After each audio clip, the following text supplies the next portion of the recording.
I thought it was interesting last night. I'm forgetting which program it was on, but it was on one of the MSNBC shows.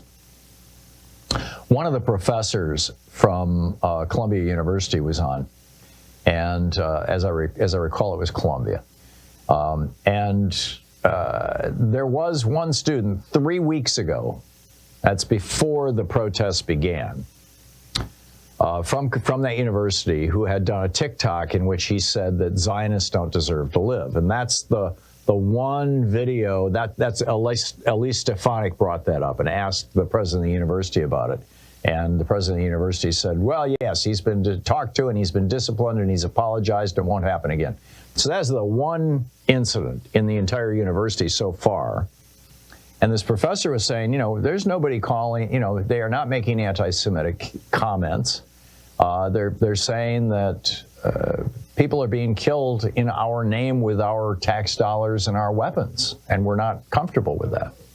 I thought it was interesting this morning. I was listening to Morning Joe, and Joe Scarborough goes off on this rant.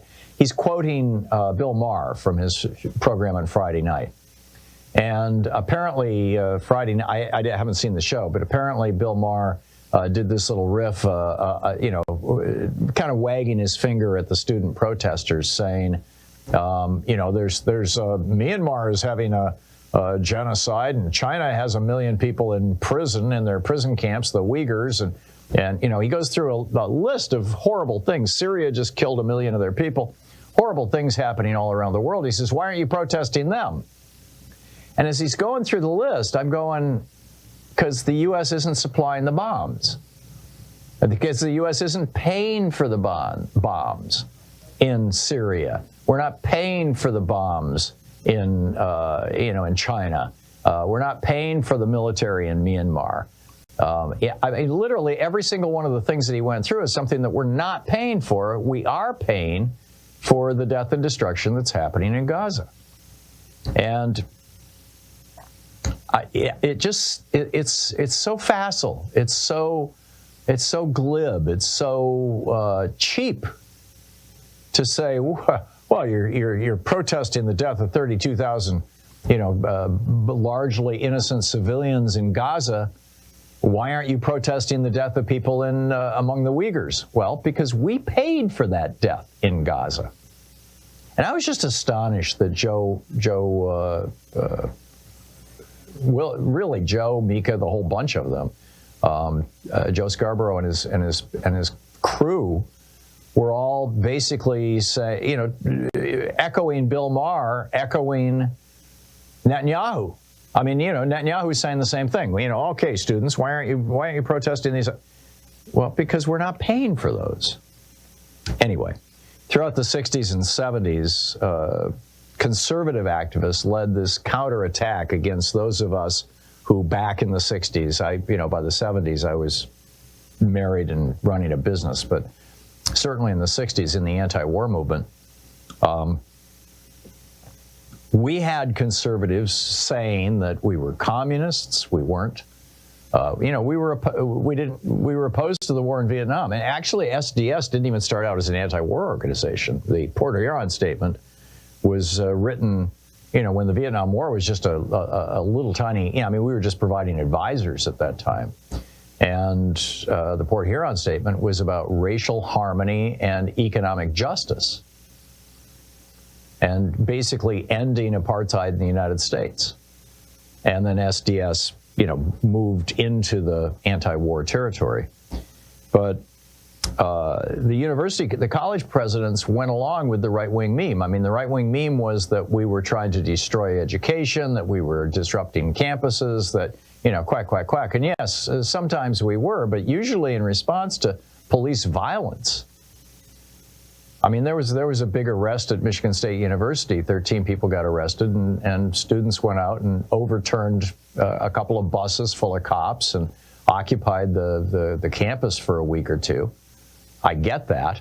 I was one of those 13 people who got arrested. It was a big deal. They went after SDS, and it was like everybody was. And then as the campus was being occupied, the right-wingers, even, doubled down, tripled down on all this stuff. So anyhow, there's this article over at Alternet. It's from The Conversation.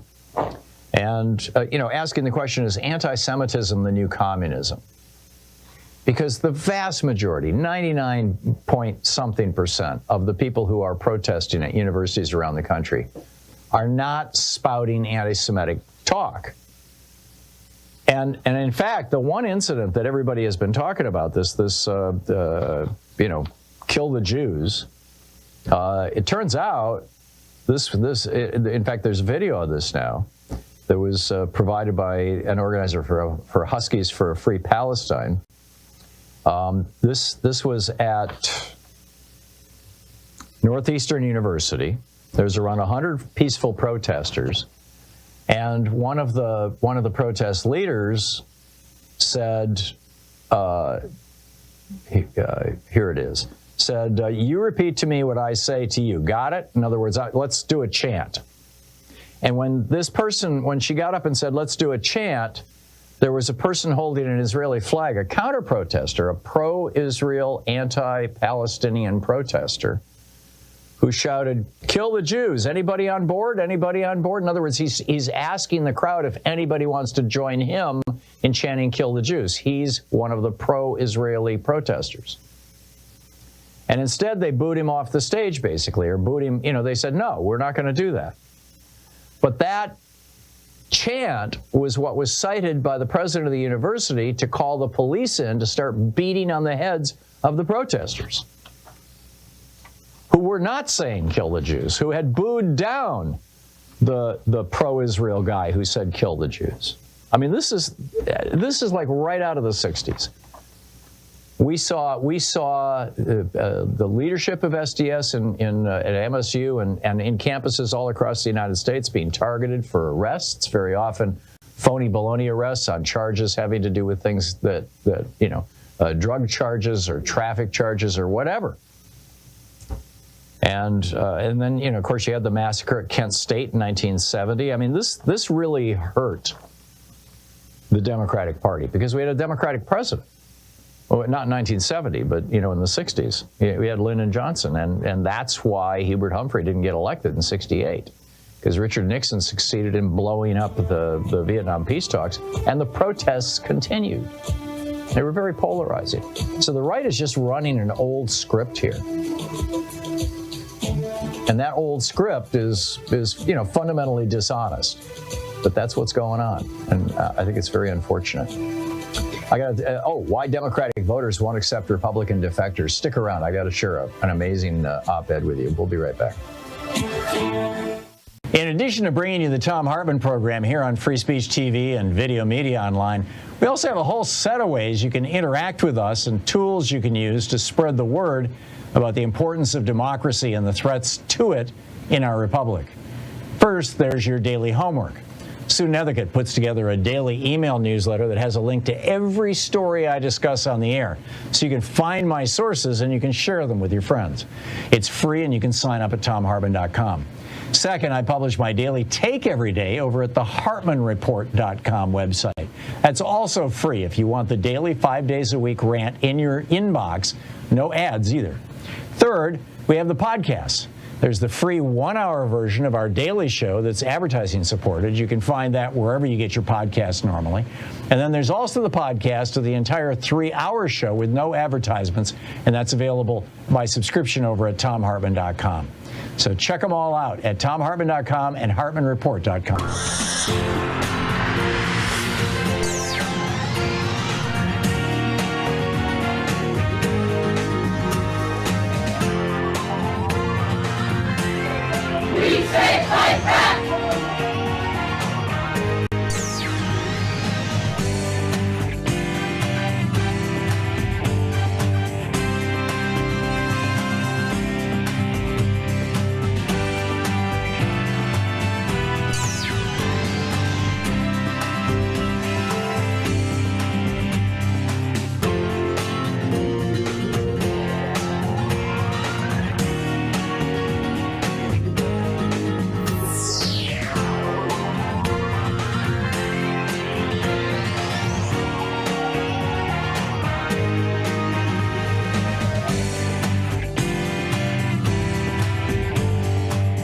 Our book today is America on Fire by Dr. Elizabeth Hinton.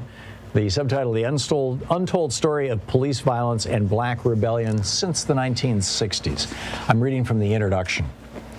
On a cold Monday at the start of February, Joseph McNeil, Franklin McCain, Ezell Blair Jr., and David Richmond sat down at a whites-only lunch counter at Woolworth's in Greensboro, North Carolina.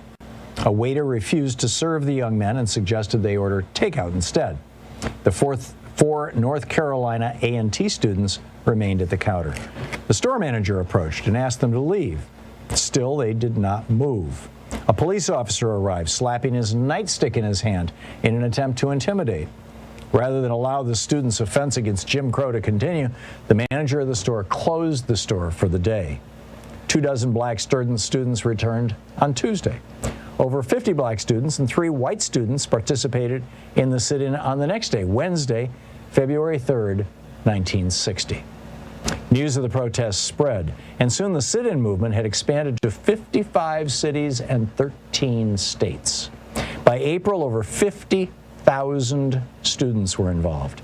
Conceived and organized entirely by young people, the sit-in movement ultimately led to the founding of the Student Nonviolent Coordinating Committee, SNCC, which was run by activists such as John Lewis and Stokely Carmichael. As a Fisk student, Lewis participated in the sit-ins in Nashville, Tennessee, and he would go on to steer the Freedom Riders in the summer of 1961 and speak at the March on Washington in 1963. Carmichael joined the sit-in movement as a high school student and would famously call for Black Power at the SNCC rally in Greenwood, Mississippi in 1966. Together, Lewis, Carmichael, and tens of thousands of other young black Americans signaled that their generation was prepared to risk their lives for freedom and equality. From Greensboro onward, the sit-ins helped build momentum and support for racial justice.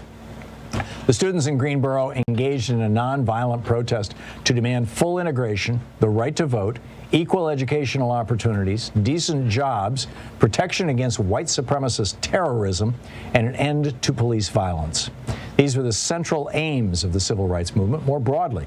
By the end of the decade, black students at North Carolina A&T State University were still protesting, but now they were destroying property, assaulting police officers, and shooting in the direction of law enforcement, if not coming close to killing cops in self-defense. In May 1969, after black students at Greensboro's James B. Dudley High School were arrested, brutalized, and tear gassed by police during a series of protests against arbitrary disciplinary measures, A&T students came to the teenagers' defense. The confrontations between local police and black high school and college students led authorities to call the National Guard to A&T's campus, unleashing violence and repression that ended in the killing of sophomore Willie Grimes. A pivotal stop on the road to the Civil Rights Act of 1964 and the Voting Rights Act of 1965, by the end of the decade, Greensboro was a site of sustained violence. It was far from unique in this regard. Between 1964 and 1972, but especially between 68 and 72, the United States endured internal violence on a scale not seen since the Civil War. Every major urban center in the country burned during those 8 years. Violence flared up not only in archetypal ghettos, including Harlem and Watts, and in majority black cities such as Detroit and Washington, D.C. It appeared in Greensboro, North Carolina, in Gary, Indiana, in Seattle, Washington, and countless places in between. Every city, small or large, where black residents lived in segregated, unequal conditions. In the North and the South, the East and the West, the Rust Belt and the Sun Belt, black people threw rocks and bottles at police, shot at them with rifles, smashed the windows of businesses and institutions, hurled firebombs, and plundered local stores.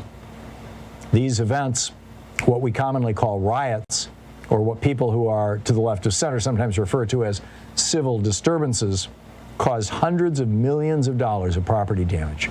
Most immediately, they shaped the lives of the store owners whose businesses were destroyed, of the parents who lost their teenage sons to the police, and of the firefighters and cops who were harmed or killed.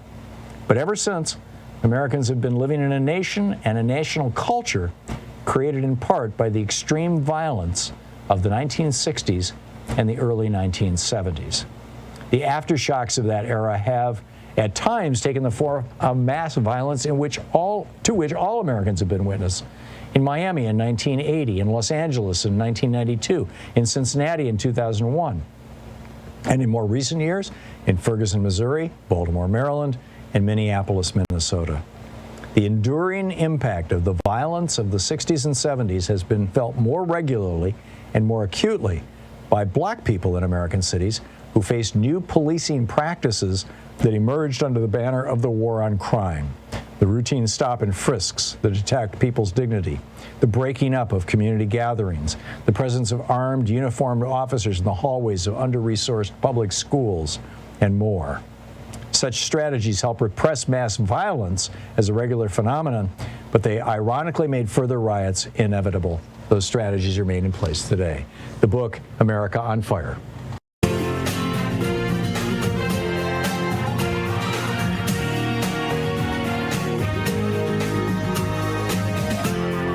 This is the Thom Hartmann Program. Well, it's Wednesday. Wow, what an outcome last night. That was not expected. It was not expected by me. I don't think it was expected by anybody, frankly. I'm not even sure Donald Trump expected it. But not only did he win the Electoral College vote, but it looks like he's won the popular vote as well. They're still counting votes in California. We still don't know who's going to control the House of Representatives, but the Republicans have the Senate. They took down John Tester. And Donald Trump is going to be president in 2 months. So what do we do? I think number one, we need to be here for each other. We need to support each other. I think number two, there was a conservative who was asked earlier, actually let me dig out the story and share with you his exact words. Why is it or how is it that this all happened? Yeah, here it is right here. This is from Raw's Story. Matthew Sheffield, he's a former right-wing media insider. And he said, partisan ecosystems make a party's job so much easier in several significant ways. They can 24/7 attack the opposition without the candidates sullying themselves. They provide a jobs base that makes it easy for new party members to earn a living. He said that, in other words, what he's saying is that the reason why Trump won was because there's this massive right-wing ecosystem. There are 7 radio and television networks that do conservative programming 24/7, plus 1 in Spanish language with over 300 stations. There is 1 major progressive network, MSNBC, and 1 smaller progressive television network, Free Speech TV, and basically 1 national channel for progressives, a Sirius XM Progress 127, which I'm on, and many of you are listening to me on right now. But that's it. I mean, you've got multiple right-wing channels on Sirius XM. You've got 1,500 right-wing radio stations across the country. So basically, he's saying the people who lost the election, this is a quote from Sheffield, the people who lost the election are the Democratic leaders who have steadfastly refused to invest in advocacy media. The average American, he says, is surrounded by partisan brainwashing media. There are now 7 right-wing infotainment channels and 1 MSNBC. This is why Harris lost. I would take it a step farther. I would say, and this is what I wrote in my op-ed this morning, is that it's not so much that Democrats lost as that Republicans won, and they did so by virtue of a massive multi-billion-dollar advertising campaign. Now, this is the one issue. I listened to MSNBC for an hour or so this morning, listened to CNN for a while. It was popping around, and not one media personality. Joe Scarborough actually pointed out that this ad saying that Kamala Harris, wants illegal immigrants to get transgender operations in jail was seen over 30,000 times. But he didn't mention where the money came from to make that happen. I've been pointing this out for some time, that this is probably going to be a $15 to $20 billion election. And Republican-aligned billionaires are outspending Democratic-aligned billionaires 7 to 1, at least. This is the election that 5 corrupt Republicans on the U.S. Supreme Court brought us with Citizens United. And in my mind, that's the big takeaway. And, you know, the unfortunate part of it is that this victory by Trump and by the Republicans and by the Heritage Foundation and by the Koch network and by all the right-wing billionaires, this victory is going to make it much, much harder for Democrats to basically do anything successful. Now, the possible upside is that the Republicans are going to radically overreach. I mean, if they do even 20 or 30% of what Trump has promised, it could produce some serious backlash. But I have a feeling they're not going to be as unsophisticated as Trump has been on the campaign trail. And, you know, we'll see how this plays out. But where I was going with all this, where I started, is, you know, what do we do? And, you know, what we do is, A, we have to support each other, and B, we have to support progressive media. And I don't mean that as a pitch for my program, but we need to build a progressive media infrastructure. Now, that said, I'm not certain to what extent the lack of a progressive media infrastructure is just the result of Democrats failing to invest in it or right-wing billionaires building out a conservative media infrastructure, versus the possibility that, you know, America actually wants the Joe Rogans of the world. I mean, he's got, you know, millions of listeners. And yeah, he was put on a major platform and got a lot of promotion, but still, I mean, there it is. It's just, you know, the young men of America. Now, you know, in an earlier generation, you know, that was other people. You know, that was Howard Stern, for example, over on Sirius XM. And, you know, he's still got a lot of listeners, but mostly they're boomers, I think. And he was fairly progressive, but he was also, you know, speaking to the young men in ways that were kind of, you know, coarse at times. So anyway, you know, today I don't have, you know, a whole lot of specific rants for you, but rather, you know, I figured that what we can do is just, you know, pick up your calls throughout the day. Yeah, I see that so far none of my calls have been screened yet, so it'll take a minute for me to get to them, and so anyhow, well, actually, I'm just going to start picking up calls from people that I know have called in the past. David in Phoenix, Arizona. Hey, David, what's on your mind today? Yeah. Hey, Tom, I just wanted to give you a brief summary of the election results here, and just a statement about what you're talking about. I couldn't agree with you more, you know, because I'm looking at the root cause of the loss, of the Harris loss, and to me, it's not Republicans or Democrats, it's the informed people that know the truth and know what's going on, and it's the misinformed people. It just happens there's just a few more of the misinformed. Mm-hmm. Yeah, and, you know, this is a problem. I mean, we live in a world right now where the mainstream media will not call out the right-wing media because they consider them colleagues. And the right-wing media is just, you know, perfectly willing to say basically anything, true or not, in order to promote their worldview, in order to help out the billionaires and the big corporations. Yeah, it's like, should we be blaming the people, or should we be blaming the billionaire class and the oligarchs?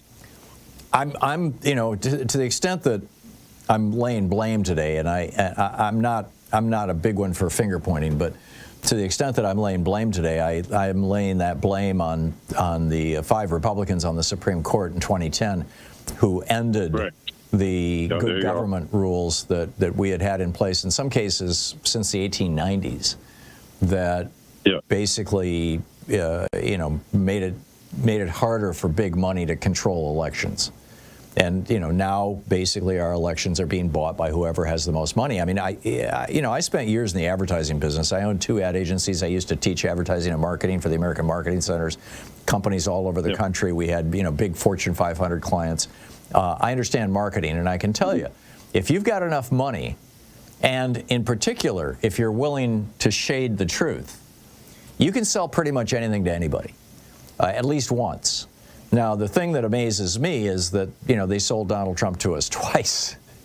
But the simple reality is that this was an election that was driven by advertising, and the advertising money came from right-wing billionaires who have their very specific agendas, and we just can't go to sleep.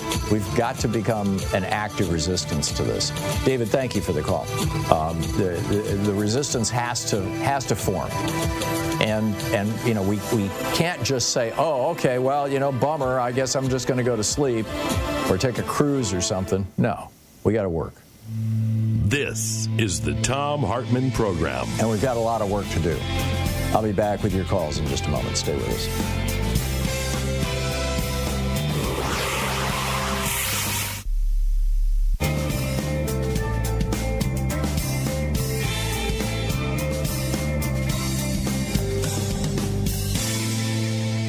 And welcome back. Jim in Las Vegas. Hey, Jim, what's up? Hey, Tom. Good morning. How are you? I'm fine. Surprisingly. I hope you are too, Jim. Obviously, I'm calling about the election last night. Yeah. And I liked what you said about us banding together, because if we don't, we still have a chance to keep this country and the idea of our democratic republic, this experiment of America together. But at the same time, I think we all need to have a second plan. And what's your plan B, Jim? What do you mean? You mean like leave the country or register as a Republican? I mean, what's your plan? If we don't band together and we don't stand up, then we're going to lose this. We're going to lose America. Yeah.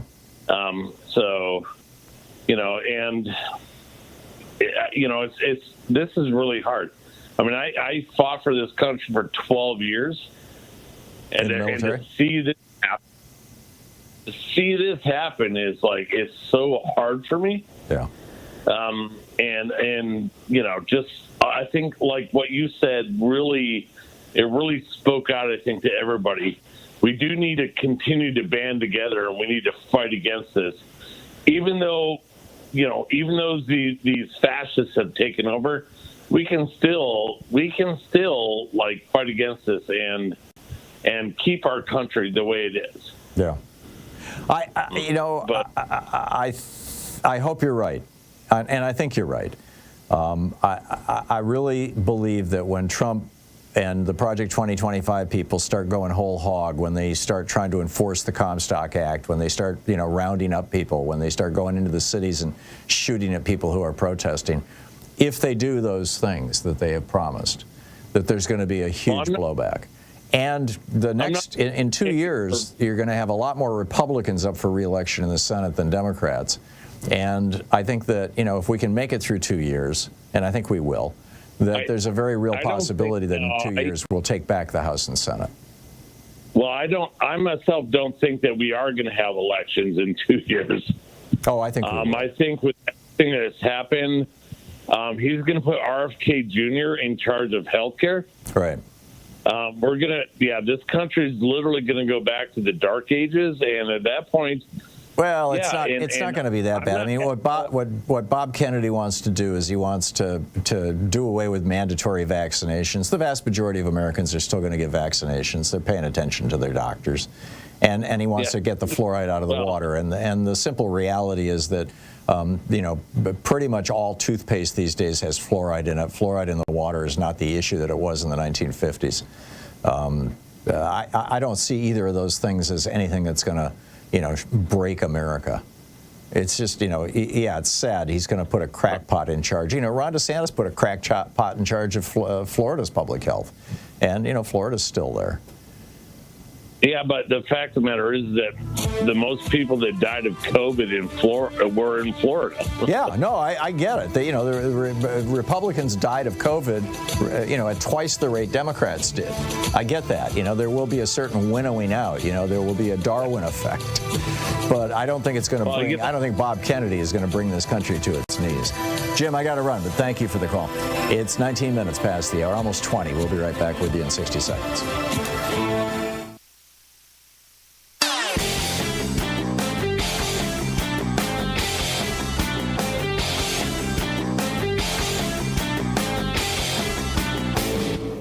Missed my opening rant today? It's usually published over at HartmannReport.com, where you can read it and share it with your friends for free. Check it out, HartmannReport.com.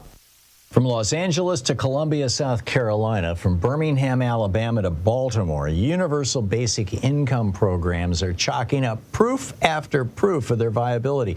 Basically, just giving people, low-income people, poor people, somewhere between $500 and $1,500 a month, no strings attached, is lifting people out of poverty, getting them back on track, getting them into solid middle-class jobs, helping their children tremendously. This works. Now, we don't have to do UBI in the United States. We're the only developed country in the world that doesn't have a national health care program. Health expenses are whacking a lot of low-income people. We're the only developed country in the world that doesn't have free college education. Education expenses are whacking people. There's a lot we could do. We can subsidize housing. We can subsidize food. We do that with food stamps. We could expand it. There's a lot we could do to benefit from this. There's a whole report about that over at HartmannReport.com. Check it out.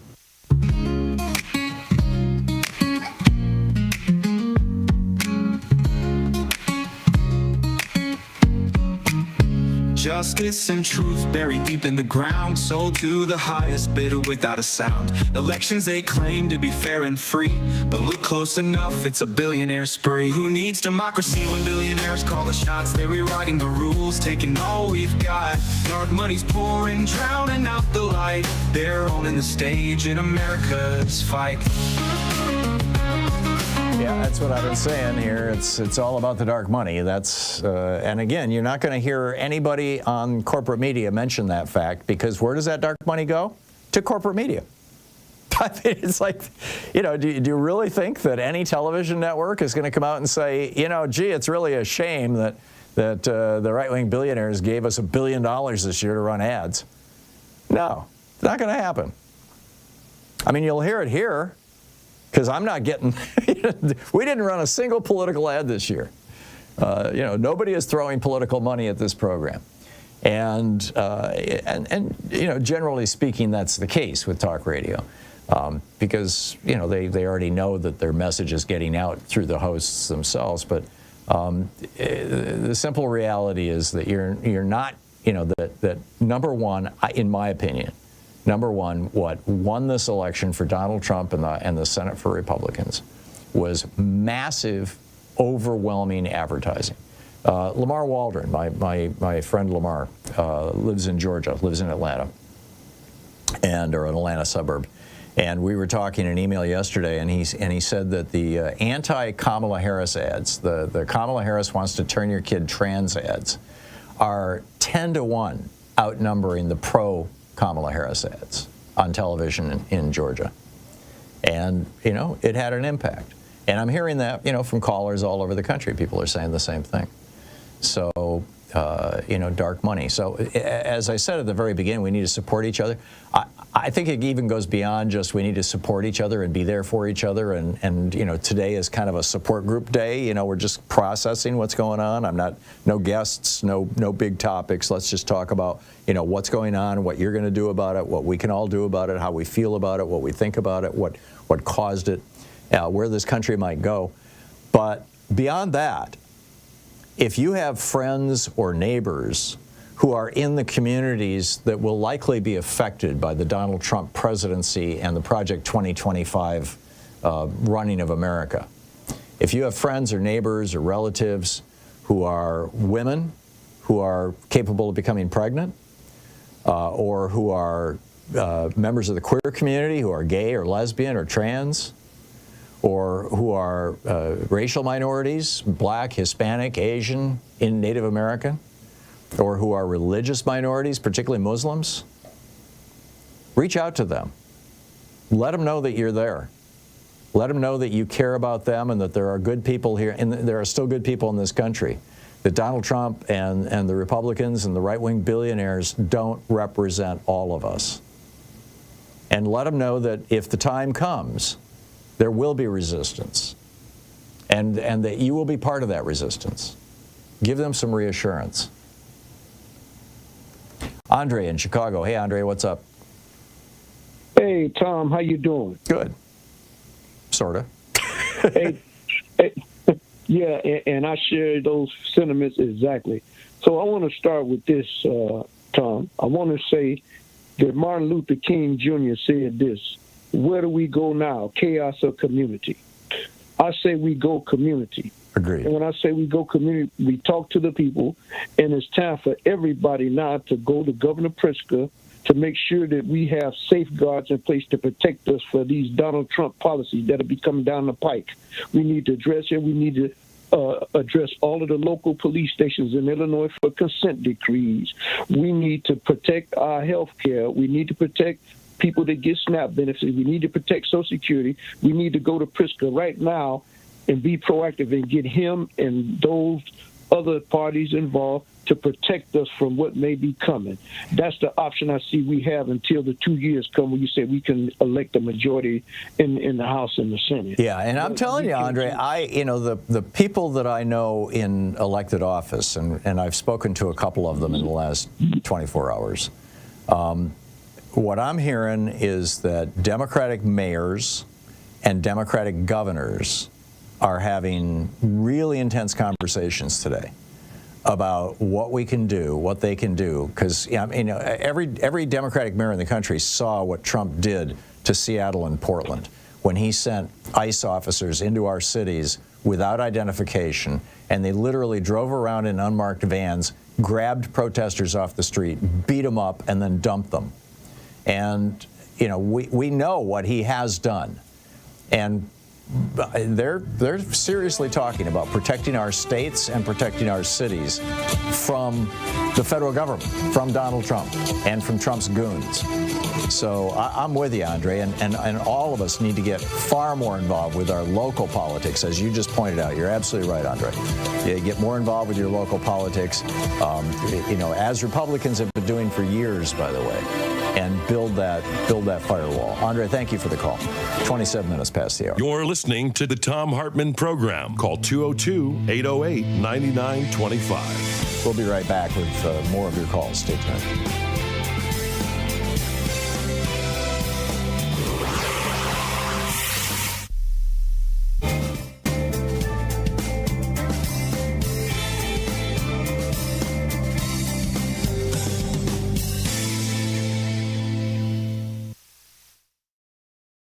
From Elon Papp's book, The Ethnic Cleansing of Palestine. This is from the preface. It's titled The Red House. The Red House was a typical early Tel Avivian building, the pride of the Jewish builders and craftsmen who toiled over it in the 1920s. It had been designed to house the head office of the local workers' council.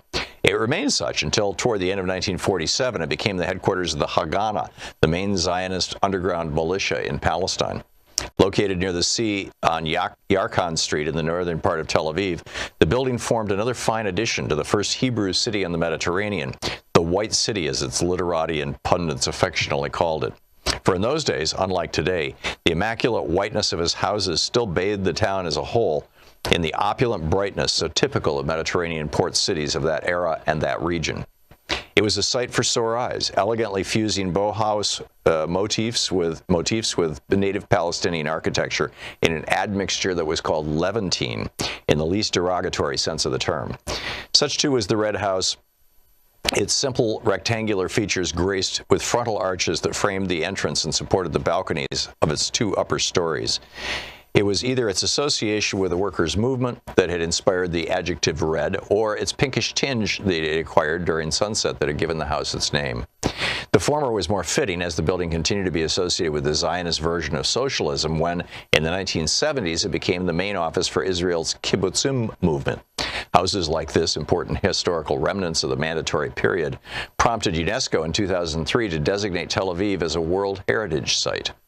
Today, the house is no longer there, a victim of development, which has razed this architectural relic to the ground to make room for a car park next to the new Sheraton Hotel. Thus, in this street, too, no traces left of the White City, which it has slowly transmogrified into the sprawling, polluted, extravagant metropolis that is the modern Tel Aviv.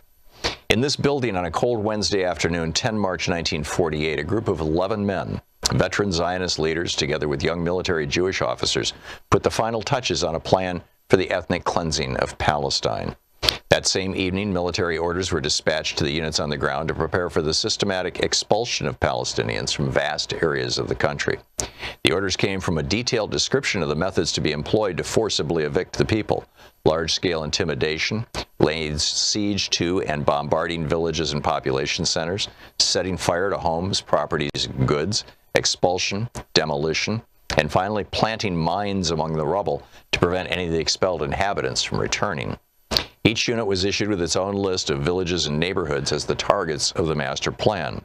Codenamed Plan D, Dalet in Hebrew, this was the fourth and final version of less substantial plans that outlined the fate the Zionists had in store for Palestine and consequently for its native population. The previous three schemes had articulated only obscurely how the Zionist leadership contemplated dealing with the presence of so many Palestinians living in the land that the Jewish national movement coveted as its own.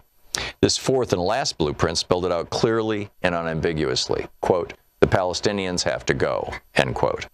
In the words of one of the first historians to note the significance of that plan, Simcha Flapan, the military campaign against the Arabs, including the conquest and destruction of the rural areas, was set forth in the Haganah's Plan Dalet.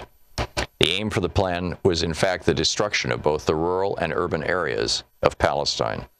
As the first chapters of this book will attempt to show, this plan was both the inevitable product of the Zionist ideological impulse to have an exclusively Jewish presence in Palestine, and a response to developments on the ground once the British cabinet had decided to end the mandate.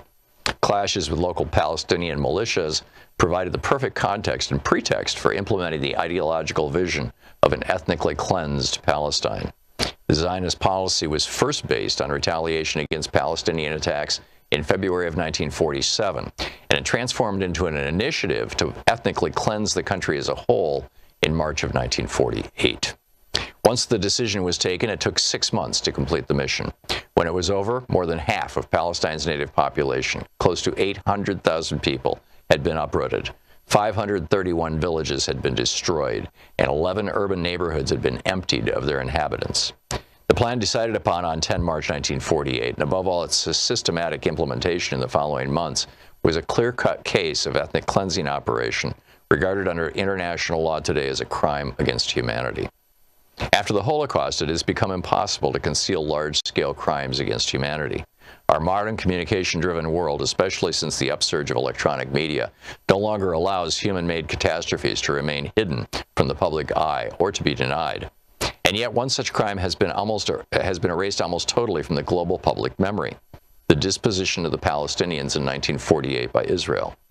This, the most formative element in the modern history of the land of Palestine, has ever since been systematically denied and is still today not recognized as an historical fact, let alone acknowledged as a crime that needs to be confronted politically as well as morally.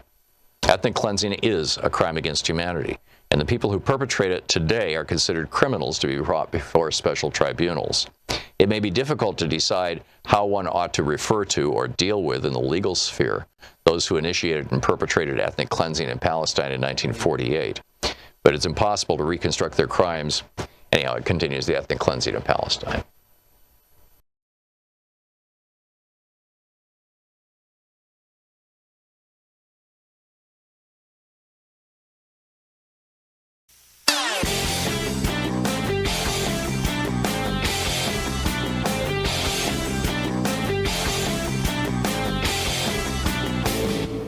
Did you know know that every weekday we send out an email before the show giving you all the topics coming up so you can be fully informed and ready to interact with our program? Or that after the show we send out Sue's Stack, a list of every topic I've discussed along with clickable hot links to every source of information I've shared with you on the air? It's all completely free and available over at thom.tv, THOM.tv. Check it out.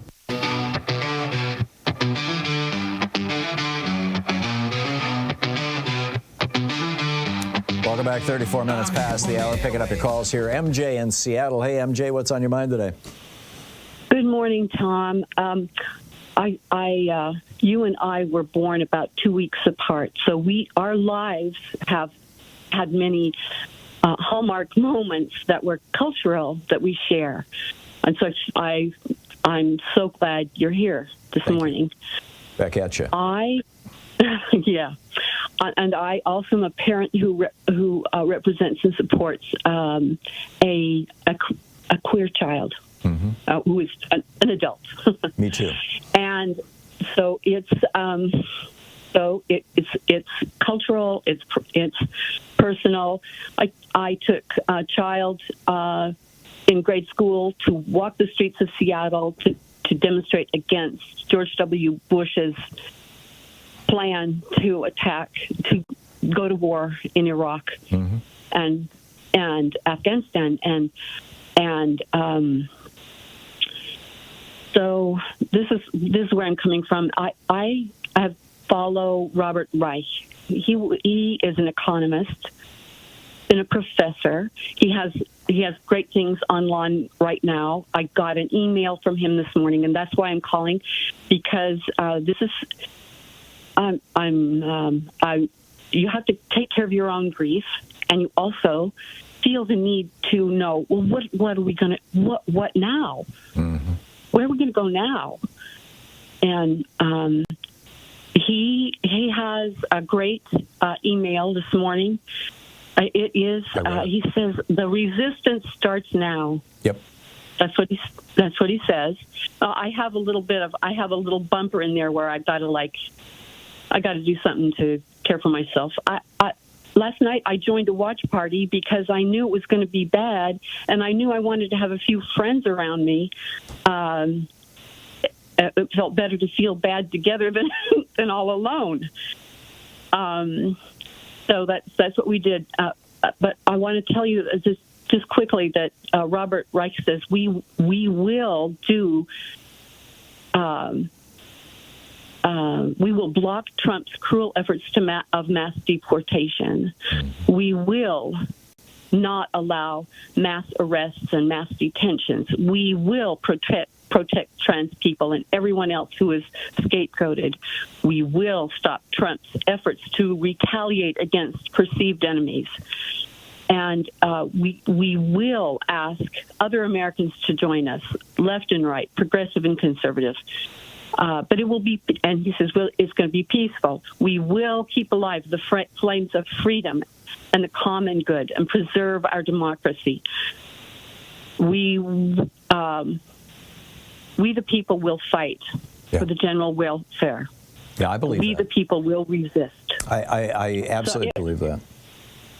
So I just want to encourage your listeners, because it's uplifting. I just feel so much stronger, and that there is a way. I'm lucky I'm in Seattle, in the area, and so I'm not. We went blue last night. There's very little change. If there was any change, it was more blue. Yeah, so, same here in Portland. And so I don't feel it knocking on the door, but man, oh man. Okay, so that's what I had to say today. I really appreciate your being here. I've listened to you since, I think, 2003. So I'm a sincere follower, and I've found you extremely helpul in my life. Thank you so much. Thanks for your kind words. And yeah, we're not going to give up. We're not going to go anywhere. We got a lot of work to do, and if anything, the load got a little heavier, but we're up to it. MJ, thank you. I want one last thing. I love your listeners. I love the people that call in. I know they're everywhere in the country, and I want to send them out my congratulations for being strong and sticking to the right way of being an American. And I want to join my arms, link together my arms with them today. Amen. Amen. Well said, MJ. Thank you so much. Thank you very much. Marty in Wixom, Michigan. Hey, Marty, what's on your mind today? Hey, Tom. I'm pretty much devastated at what happened. We've previously discussed how the billionaires bought this election, but I have a quick practical suggestion for next steps, and I hope someone from the Biden administration is listening. Biden needs to immediately form an emergency task force to identify all the actions Biden can take to minimize the damage Trump can implement. Yeah. They should go through Project 2025 line by line, take all actions possible to obstruct the right-wing agenda. Yeah, I guarantee you they're having those conversations in the White House right now. And bear in mind that the Supreme Court has given him blanket immunity for pretty much anything he does as president.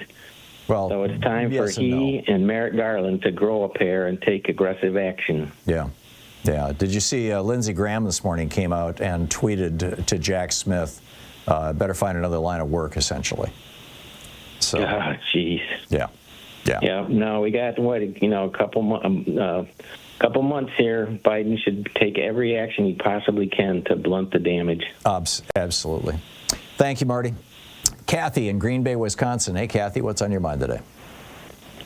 Well, it's what's on everybody's mind, Tom. Come on. Once I got past, I started being concerned yesterday afternoon, so it wasn't a terrible surprise, but it was not what I wanted to hear. And once I got past the fact that America elected as its president a rapist, I looked at the local elections. And in Wisconsin, there's good news. It looks like Tammy Baldwin is going to hold her seat. That would be good. The AP hasn't called it, but there's 99% of the vote in. I'm just refreshing here, yeah. And there's 30,000 votes apart. It's within the margin of recount. She's up by 30? But I don't think she's up by nearly 30,000, yeah. Yeah, good. I don't think he's going to win in a recount. Yeah. Thank heavens. Anyway, we were redistricted after the last, Jesus, it's been that long. It's only been the last year or so because it was after our Supreme Court win a couple of years ago. So Green Bay in itself is in two assembly. We don't have a state house. We have a state assembly, and Green Bay itself is in two assembly districts, and one of them has always kind of been Democratic, and they are Democratic, and elected a gay man of color, which I think is kind of cool. God bless him. Yeah, and the district that I'm in had been Republican and is now Democratic. And my state Senate seat had been Republican and is now Democratic. Yeah. And the state Senate seat directly south of here, which it's kind of hard to explain, but it goes around kind of along the north part of and middle part of Lake Winnebago. You'd have to see this state map, but that also is a very conservative part of or had been when I lived there, was a conservative part of the state, and they elected a Democratic state senator Senate as well. So we didn't lose. We haven't had a House member since April because of the way our state law works, and our state representative just left. And he was a Republican, and it went to a Republican, and that was kind of sad because the woman running against him was absolutely fabulous. What I'm wondering is, and that's great news, that's great to hear from Wisconsin, I'm wondering to what extent red states and blue states, well, blue states specifically, are going to start becoming essentially balkanized. that they're going to become little mini republics within a republic. That they're going to be, possibly even using their own National Guard to prevent or refusing to allow their National Guard to participate in things like mass deportations, and how a Trump administration would respond to that if, for example, California says, no, we're not going to do mass deportations. Sorry, you can't do that here. And I don't think that would lead to a second civil war. Again, because the country is too spread out, and we're talking the two coasts in particular, but and the Great Lakes region. But it's funny, wherever there's water, there's progressives. But in any case, I'm wondering how how this is going to play out. I think it's going to be really fascinating, and it certainly has the potential to get very ugly, or maybe we'll just see America sliding more and more toward basically two Americas. The red states control about 30% of our economy. The blue states control about 70% of our economy, and yet the red states now control America. How is that going to play out? I don't know, but I'm fascinated. Kathy, thank you for the call. Thanks for the information. You're listening to Thom Hartmann. Visit ThomHartmann.com for audio and video archives. It's 45 minutes past the hour. We'll be right back with more of your calls in just a moment.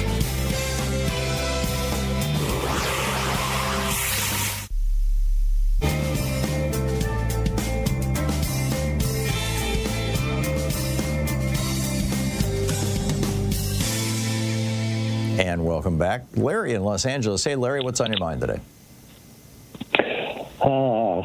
Tom, a long journey begins with the first step. So let's do that right now. Number one, Tom, KPFK Pacifica Radio in Los Angeles is not carrying your show this morning. I believe that's a mistake, but so just be aware of that. Yeah. And because they're carrying Amy Goodman for a second hour. Mm-hmm. Number two, I want to address not only yourself, but the listeners this morning. And in all seriousness, listeners, number one, make sure your thinking cap is on right now. Make sure you have a pen and a piece of paper, and you are making a list of things that we are hearing each other talk about, like Tom, your excellent suggestion that we get in touch with our trans families and let them know that we are behind them. Your suggestion about fighting the deportations is excellent. The gentleman who said Mr. Biden needs to form an emergency committee, that's an excellent suggestion. And the thing that I want to speak to right now, Tom, is the 14th Amendment. If you can give us a teach-in, Tom, because the 14th Amendment says that an officer of the United States cannot be elected to the Oval Office if he has been involved in an insurrection. So talk to us about how Mr. Biden can apply that. In my mind, it tells me that seriously, Mr. Trump does need to be arrested. Yeah, it ain't going to happen, Larry. Forgive the interruption. I'm watching the clock, and I've just got 35 seconds. But just to give you a summary, in 1803, there was a debate over whether a fellow by the name of Marbury should be seated as a federal judge. And it came down to whether the law, the Judiciary Act of 1798, was constitutional or not.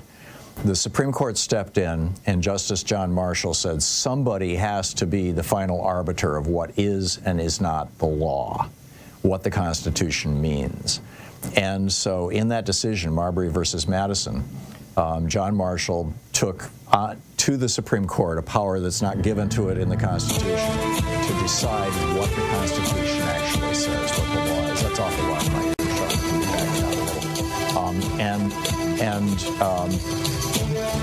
And the Supreme Court met on this a few months ago, and they said the 14th Amendment does not apply to Donald Trump.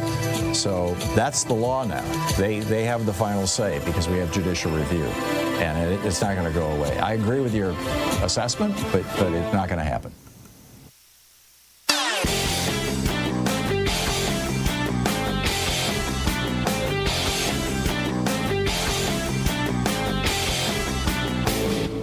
Hey, thanks so much for sharing our program and for reaching out to our stations and sponsors and letting them know that you're listening. It really means a lot to us. It's no coincidence that the time in Europe when the church ran the continent, from around the 5th century to around the 15th or 16th century, that 1,000-year period is referred to as the Dark Ages. This is what happens when religion controls politics, when religion controls the state, the nation, and every nation in Europe was controlled essentially by the Catholic Church during that period of time. It got busted up with the Protestant Reformation in the 16th century. This was what the founders of this country very much knew about. George Washington refused to declare himself a Christian. Thomas Paine wrote an entire book embracing atheism. Ben Franklin fled Massachusetts as a teenager to escape the religious threats, and Thomas Jefferson went off on it regularly. There's a whole piece about how the Republicans are trying to impose a new dark age on America. It's all laid out, all the quotes and all the links over at HartmannReport.com. Check it out. Turn the dial, hear the chatter, voices rise, opinions scatter across the airwaves, loud and clear. Talk radio's always near. Welcome back, 9 minutes before the hour. Bill in Richmond, Virginia. Hey, Bill, what's on your mind today? Yeah, Tom. Hey, good morning. Good morning where you are. Thank you. Listen, I had a couple things, and this is not one of these "I told you so" type things, but I will say this: I was watching Morning Joe today, and the whole conversation that they had was two things. They say this election is like 1984. It's going to put a period out of maybe 12 years of whatever's going to happen. Mm-hmm. But they brought the point up, and you could see it in the Northeast particularly, two things that bothered people. If you had a daughter and she played sports, the idea being if somebody trans after puberty, they shouldn't be allowed to play because they're worried about their daughters getting hurt. And also, too, the Democrats have always been very pro women's sports. Well, on Title IX is fine, but what they said in general is the Democrats have got to get off this extremely progressive thing. And this is coming on MSNBC. I mean, I wouldn't listen to Fox. And the other thing, too, was you could keep talking about the spending. I took a look on the Washington Post. They had an article about who spent the most. Mm-hmm. The Democrats spent more money on advertising than the Republicans did. The official campaigns. But if you look at the dark money spending, it's 7-1 on the Republican side. And that's where the real money was spent. The campaigns themselves spent less than $1 billion each. But this is a $15 billion election. Yeah, I know that. But what they're saying is the Democratic PACs are what spent the money. That's not the same thing because even though we were in a toss-up state till last night late, there were many more ads here in Virginia talking about how bad Trump was than there was about Harris. Right, that's because Virginia was not considered a swing state.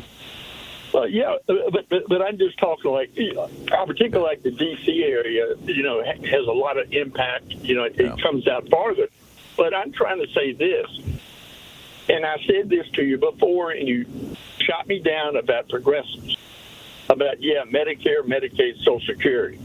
Well, I think they've become, and this is not like Roe v. Wade, I think this has become part of the fabric of the country. But that doesn't necessarily mean, and I've said this the longest time, this country is, I won't say right of center, but I would say somewhat center. Yeah. No, I don't disagree with that, Bill, and I understand, what you're saying about trans people in sports, and it's what's amazing is that this is something that happens maybe 4 or 5 times a year across the entire country, and Republicans have turned it into like some sort of national scandal, like this is the biggest thing going. It's manufactured outrage. That said, I get it. I get that, most Americans, probably the vast majority of Americans, would feel uncomfortable about somebody who grew up as a man, who has essentially, the musculature and bone mass of a man, transitioning into a woman and then wanting to compete against women in sports. But like I said, this is such a small issue. Check out, I believe it was the Washington Post, it might have been the New York Times, there's an article about a trans woman who 15 years ago, at the age of 50, joined a woman's volleyball team. She was born a man. Did not compete in a big way that beat anybody or anything. Just showed up, and she was featured on something like 30,000 Republican ads. I mean, she was getting calls from old friends all over the country as the kind of poster child for, and they just completely distorted the. I mean, she was just playing in a game, right? I mean, it's not, it wasn't like boxing or something. And I'm going to say boxing or football. Yeah. And I get that apparently there's a trans boxer. Again, these are really small, but the trans people have always been such an easy target. The first people that Hitler went after in the first week of his chancellorship were trans people in Germany. That iconic picture of burning the books in Berlin in 1933, in February of 1933. That picture was taken in front of the Sex Research Institute. I forget the actual German name for it. In Berlin, where they were doing the very first real leading edge work on transgender surgery. It was all about the trans people. That's who Hitler went after. That's who Putin is going after right now. Trans people are, by and large, a hated minority, or at least a feared or a misunderstood minority, because most people don't know a trans person, and that's what makes it so easy for this to happen. I'm not defending trans people in sports. What I'm saying is that this is a calculated strategy by the Republicans, and you're almost certainly right, Bill, that the Democrats kind of walked right into it by trying to be nice and friendly to a persecuted minority group. Does that mean that we should just say screw them? Forget about the trans people and the minority group? I don't think so. But it does present a dilemma. Bill, thank you for the call. We'll continue the conversation on the other side of this break. Stay with us. You're listening to Thom Hartmann. In addition to bringing you the Thom Hartmann Program here on Free Speech TV and Video Media Online, we also have a whole set of ways you can interact with us and tools you can use to spread the word about the importance of democracy and the threats to it in our republic. First, there's your daily homework. Sue Nethercutt puts together a daily email newsletter that has a link to every story I discuss on the air, so you can find my sources and you can share them with your friends. It's free and you can sign up at ThomHartmann.com. Second, I publish my daily take every day over at the HartmannReport.com website. That's also free if you want the daily 5 days a week rant in your inbox. No ads either. Third, we have the podcasts. There's the free 1-hour version of our daily show that's advertising supported. You can find that wherever you get your podcasts normally. And then there's also the podcast of the entire 3-hour show with no advertisements, and that's available by subscription over at ThomHartmann.com. So check them all out at ThomHartmann.com and HartmannReport.com.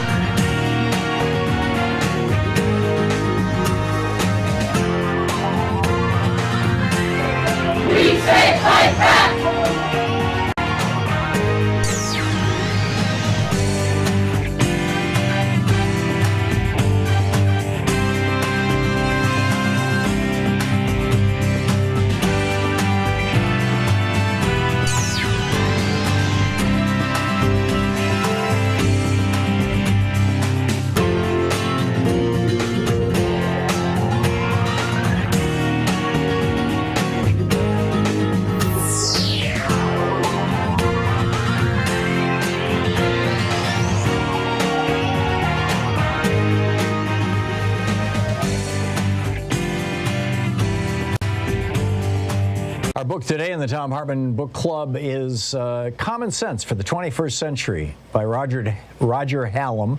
The subtitle, Only Nonviolent Rebellion Can Now Stop Climate Breakdown and Social Collapse. This is from the foreword. I was there for the past 20 years. Climate activism. It didn't work. We protested in our hundreds of millions. It didn't work. We raised billions to reach people and politicians. It didn't work. We signed countless online petitions. They didn't work. We looked to the United Nations to resolve the crisis. It didn't work. We trusted progressive politicians and their reforms. That didn't work. Al Gore had a big concert and a PR campaign. It didn't work. Countless NGOs, non-governmental organizations, did their best, and it didn't work. I worked with green NGO campaigns, champagne environmentalists, and lying politicians. I was wasting my time. I had a clue back in 2007 that there might be a fundamental flaw with the reformist approach. The problem with the political influence of the industrial billionaires like the Koch brothers and other fossil fuel bosses. It was another warm night in Los Angeles. I was invited to an exclusive event. A Tesla Roadster prototype was going to be shown to press and guests. We took turns riding around the block. I watched in amazement as the Tesla was at the end of the street in the blink of an eye, with barely a sound. I felt like a caveman seeing a television. Incredible. While I was working on a campaign in 2007, I had an idea for how to save the world with a massive music event and a huge fundraising effort led by celebrities to fund the biggest PR campaign to save the environment. It would be a huge global event, just like Live Aid. I sought out a prominent journalist at the Tesla event to tell about my scheme and bask in the glory of his praise. The journalist was Vijay Vithswaram from The Economist, now a life member of the Council on Foreign Relations. After listening carefully to my concept, he smiled and laughed. I was stunned. Laughter? How could I be so wrong? Vijay wasn't being cruel or unkind. He thought I was naive. He said, the fossil fuel industry has enough money to outspend any public relations campaign you might try by 100 times. He carried on talking, but I had stopped listening. I had my answer. He was right. Crestfallen, I sheepishly nodded and walked away. Over the next 12 years, I watched as fossil fuel companies used their vast financial capital to buy political parties, trick NGOs into fruitless schemes like the U.S. Cap and Trade Initiative, sow doubt about climate science in the public discourse, and slow policy reform to a snail's pace. Their strategy worked. As climate skepticism continued to spread, climate change mitigation dropped down voters' priorities. With Trump and Putin in power, it was over. I quit climate campaigning. Then I heard about Extinction Rebellion closing 5 bridges in London. Then they closed central London in April 2019. This was something different. I met Roger Hallam and he explained his ideas for a radical plan to create real change. This included, first, tell the truth. Climate skepticism was pushed by the mainstream media, which spread doubt on climate science like a plague, leaving inaction in its wake. The scale of the crisis is being played down, and we must get the truth out. Second, nonviolent civil disobedience. We need to get arrested, tens of thousands of us, more. No more protests, no more petitions. Instead, nonviolent civil disobedience, lots of it, and on a large scale. Close down cities until the politicians take action, or until the people do. Third, universalism. In other words, the ecological and climate crisis should not be owned by any political ideology, culture, age, or gender. As Roger Hallam says, we all have a stake in the future. We should all be allowed to engage in action. I was convinced. We need a new approach to save ourselves and the planet. We need to spark a worldwide rebellion. We need some common sense for the 21st century. That foreword was written by, quote, anonymous climate activist. So this now is the introduction to the book. It is time to grow up and see the world as it is. There are some things which are undeniably real. There are some things we cannot change, and one of those is the law of physics. Ice melts when the temperature increases. Crops die in a drought. trees burn in forest fires. Because these things are real, we can also be certain about what the future holds. We are now heading into a period of extreme ecological collapse. Whether or not this leads to the extinction of the human species largely depends on whether revolutionary changes happen within our societies within the next decade. This is not a matter of ideology, but of simple math and physics. The United Nations has estimated that we need to reduce carbon emissions by half within a decade to have a 50% chance of avoiding a global catastrophe. Of course, this is likely to be an underestimate, as recent science shows permafrost melting 90 years earlier than forecasted and Himalayan glaciers melting twice as fast as expected.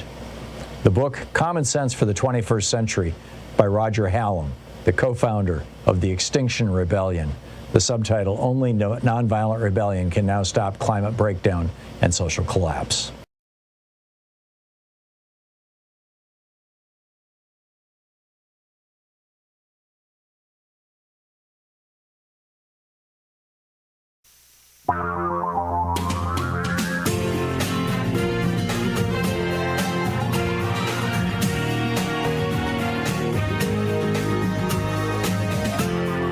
This is the Thom Hartmann Program. Welcome to the second hour of our program. Just want to, again, kind of reset the issue here. Donald Trump won the election last night. The Republicans control the Senate. They may well control the House. We'll find out probably in the next day or two.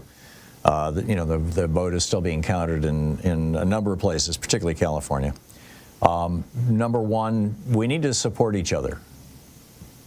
We need to reach out to each other. We need to tell, and in particular, those friends or family or neighbors or relatives who are members of basically oppressed minorities, who are trans, who are gay, who are lesbian, who are black, who are Hispanic, who are Asian, or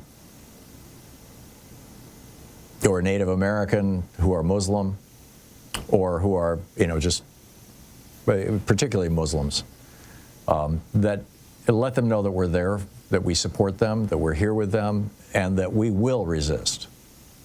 Number two, we need to start basically being the resistance, speaking out, not being cowed, not being frightened, and be ready to defend this country and the values of this country against this wave of fascism that Trump and Vance have promised will be coming. And number three, we need to support progressive media wherever possible. And again, that's not a pitch for this show. We're doing fine. My newsletter, Hartmann Report, it's doing fine. But there are a lot of really good progressive writers out there, progressive publications, progressive programs. If if you're listening on commercial stations, call the advertisers and thank them for supporting those programs. If you're listening on a non-commercial station, support those stations when they do their fundraising drives.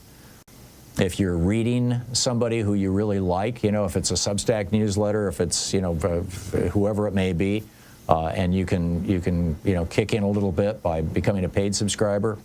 Again, no need to do it with ours. We're doing fine, but there are some just great Substack newsletters out there on the progressive side that are doing great work, and many of them have pretty small followings. They're worth searching out and subscribing to.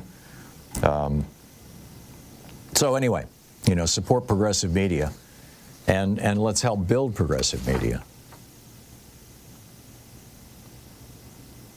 This is the library. This is amazing. A librarian sent me a note in email from an association of libraries saying libraries have never been immune from political and social movements, but we have behaved as if we were somehow a special place apart from these fights. Now, state-by-state efforts to criminalize books and label the profession as offenders are succeeding. The future of our public, academic, and school libraries cannot be taken for granted. Last night's results are not a temporary problem.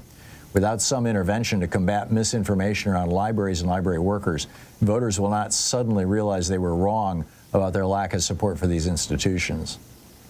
And then they go on from there. You know, over a dozen states have enacted or attempted to enact legislation calling for prosecuting librarians and library workers. It used to be that there was, you know, no more anodyne profession than being a librarian. It's as plain vanilla as you can get. And yet, you know, here we are. What are the things that we expect Donald Trump is going to try to do once he's sworn in on January 20th? Well, freedom of the press will be under threat. You know, he's called for the FCC to shut down television networks that say things he doesn't like. I'm guessing that we will not be immune from that. I don't know what form it's going to take. We'll see, you know, whether he reforms, in quotes, the libel laws or not. That would be the big weapon that could be used. I got an email this morning from a fellow who writes on Substack. He's got a really nice Substack, good progressive Substack newsletter, and he was like, I'm thinking of taking down everything I've written. Should I do that? And I'm like, I'm not doing that. And he replied and said, well, then I won't either, at least not now. But, you know, people are already frightened. This is what happens when fascism rises. Fascism is always based in violence, and it spreads through fear. And, you know, it was fear of trans people, basically, that put Trump over the top. These 30,000 ads that just saturated the airwaves across the swing states. And the outreach to the Hispanic community. More than 50% of Hispanic men voted for Trump. This is a huge change from just 2 and 4 years ago. So anyhow, number one, freedom of the press is going to be under threat. Number two, sensible gun safety policies. You know, Joe Biden actually signed progressive gun safety legislation that in all probability will get reversed now. Trump will probably also close the White House Office of Gun Violence Prevention, which Joe Biden started in 2023. It's extremely possible that we will see federal restrictions on abortion. J.D. Vance, a year ago, wrote a letter to Merrick Garland, to the Attorney General, demanding that the Comstock Act be immediately enforced. The Comstock Act would not only outlaw all pornography in the United States, it would also outlaw all abortion in the United States. And it's on the books. This won't require any action by Congress. All it requires is a new Attorney General to say, yep, we're going to enforce the law. And Project 2025, in fact, explicitly says it's time to enforce the Comstock Act. Not in literally those exact words, but, you know, the legalese version of that. Our U.S. cities are at risk of military takeovers. Donald Trump has promised that Democrat-run cities are going to be taken over. Now, we saw this in Michigan back a decade and a half ago when Rick Snyder was the Republican governor of Michigan, and he took Detroit and Flint and I believe was it Benton Harbor. There were 3 or 4 cities in Michigan where he went in and he basically just said, okay, I'm the governor, I'm going to fire the mayor, and I'm going to put a city manager in charge who's going to privatize your city services. This is how Flint ended up with poisoned water. You know, Rick Snyder is gone, and the good people of Michigan have recovered their senses. But, you know, Donald Trump is promising to do the same thing or something very similar to this. And I'm hopeful the Democratic mayors, I'm confident, actually, the Democratic mayors are having meetings right now about what do we do about this. Then there's the mass deportations. Donald Trump has said that he wants to deport 13 million people in the United States. And the guy that he's going to put in charge of this, Tom Holcomb, I think his name is, or Holman, he has said that he will deport entire families. You know, if people came here illegally 20 years ago and they had children and their children are now teenagers and they were born here, they're U.S. citizens, he said he'll deport them too. If Trump does what he has said he's going to do, I think it's going to be a real shock to the Hispanic community, and it's going to be real interesting to see how this plays out. My guess is that there was a lot of hyperbole, but you never know. I mean, you know, they thought Hitler was hyperbolic. Turned out not so much.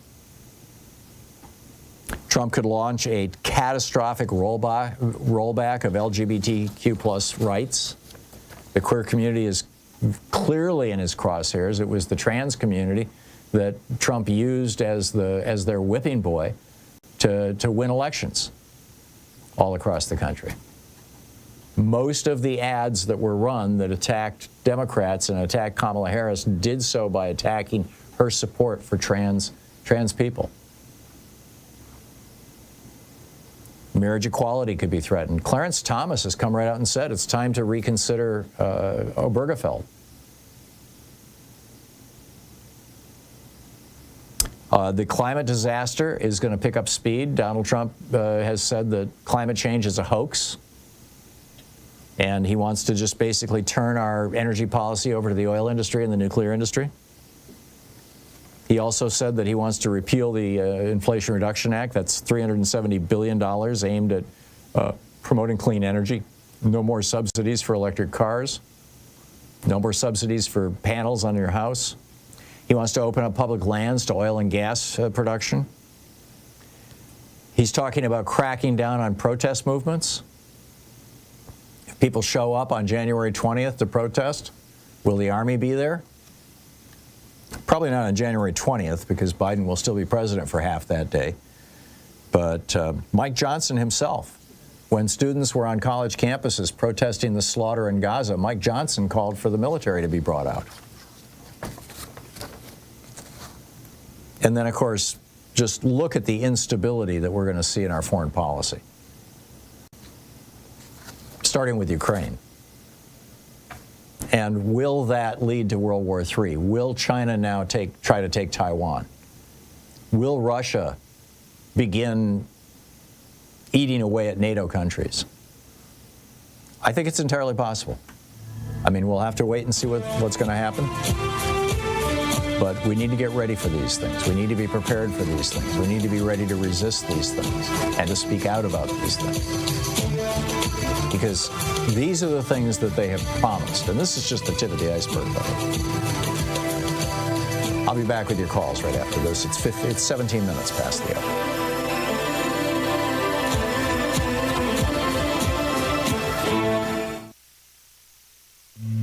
This is the Thom Hartmann Program. By the way, remember how Trump was saying, oh, Project 2025, never heard of it, don't know anything about it. Steve Bannon just came out and said, yep, Project 2025, day one.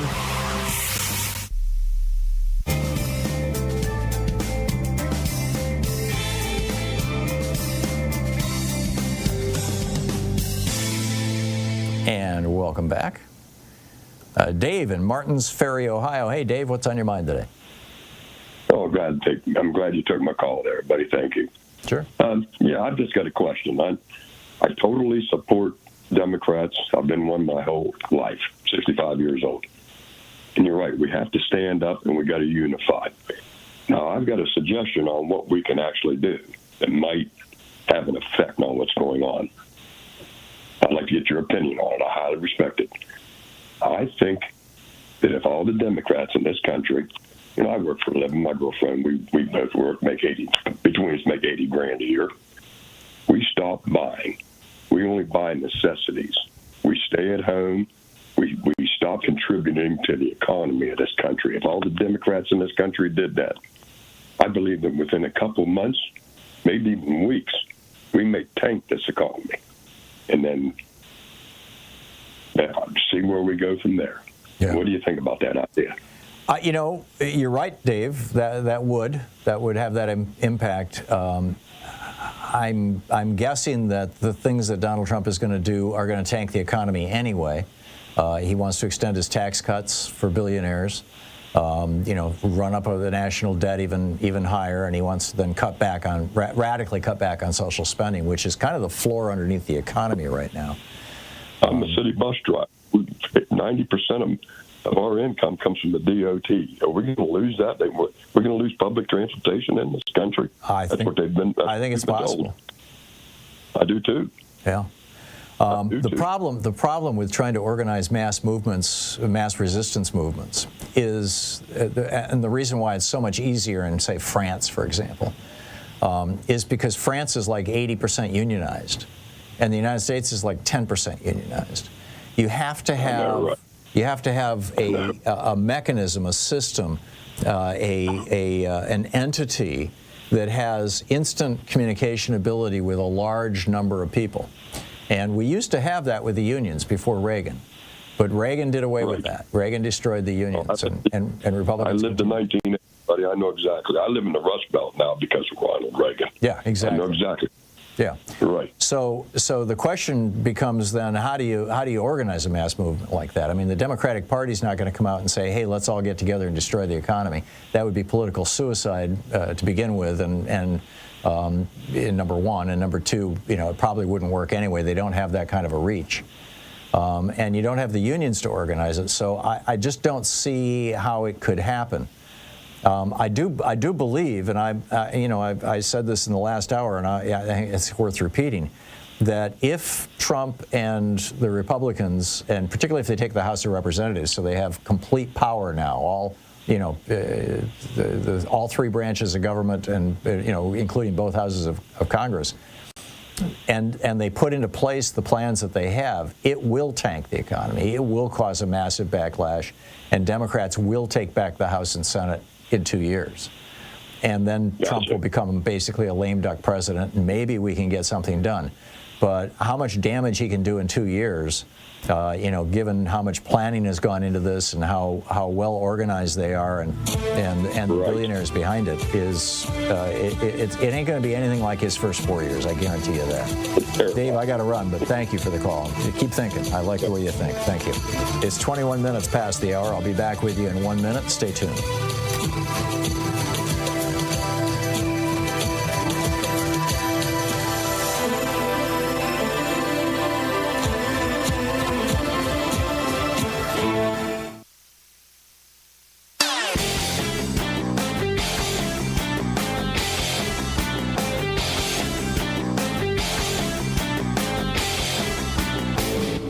Change starts with you. You can be calling your Democratic or Republican representatives to let them know what you think by calling 202-224-3121. It's the Capitol switchboard. It'll get you right through to them. Back in 1968, when Lyndon Johnson was president, Earl Warren resigned from the Supreme Court. He was a liberal, even though he had been appointed by Eisenhower. Johnson wasn't able to replace him, in part because of Republican opposition in the Senate. And so when Nixon came in, he had this opening, but he wanted to have two openings. He wanted to get rid of Abe Fortas, who was the most liberal member of the court. So he had his Attorney General, John Mitchell, start an investigation into Abe Fortas's wife. Now, there was nothing there. There was no smoke at all. She had done absolutely nothing wrong, and history has proven that. But they were going to drag her before a grand jury and possibly before Congress and just, drag her through the mud. And this caused Abe Fortas to resign, and that gave Nixon two openings, and that's how the court turned to the right. I'm suggesting that Democrats should do the same thing with Justice Thomas. I've got an op-ed about it at Hartmann Report. You can read it over there. Check it out.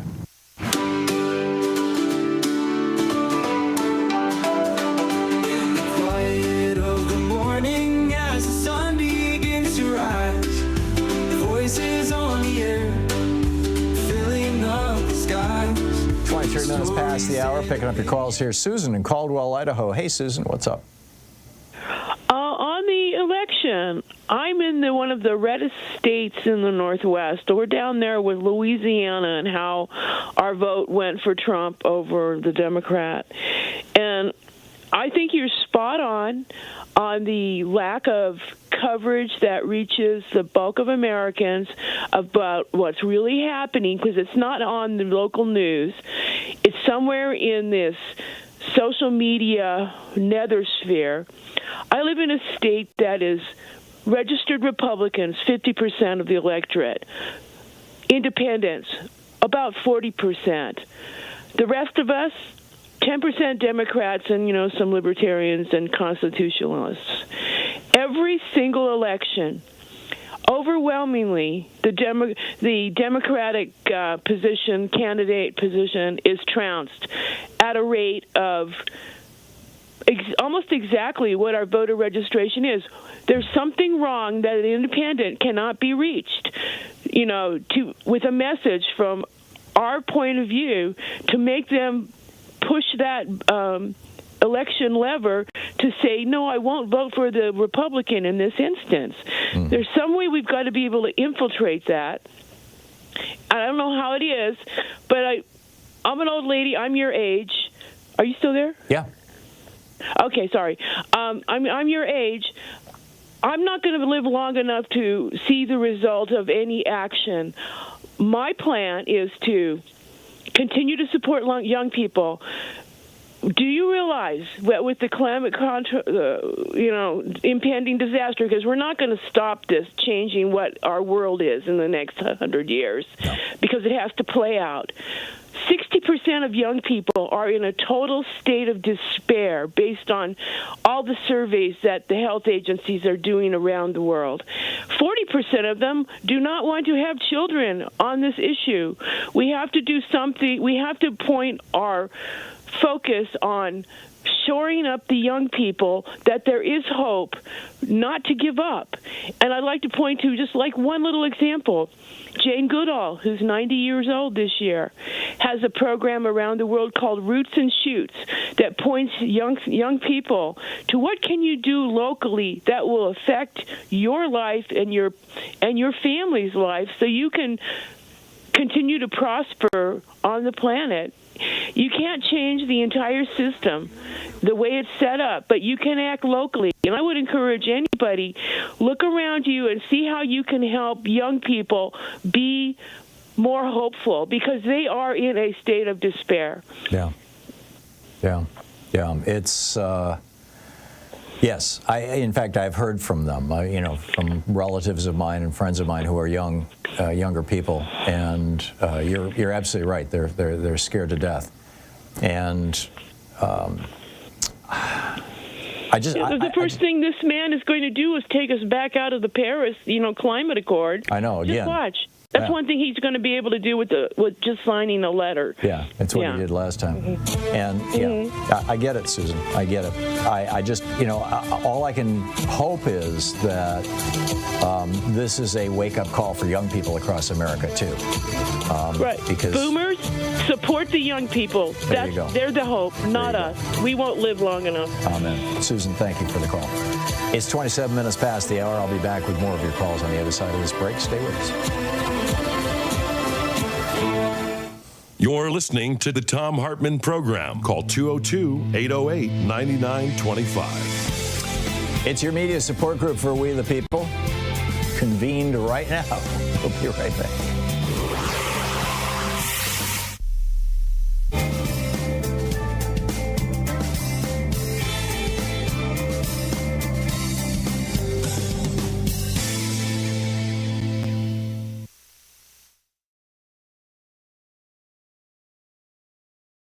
Making History from Joan of Arc to Marshall P. Johnson and Beyond by Leslie Feinberg. This is from the preface. Are you a guy or a girl? I've heard the question all my life. The answer is not so simple, since there are no pronouns in the English language as complex as I am, and I don't want to simplify myself in order to neatly fit one or the other. There are millions more like me in the United States alone. We have a history filled with militant heroes and heroines.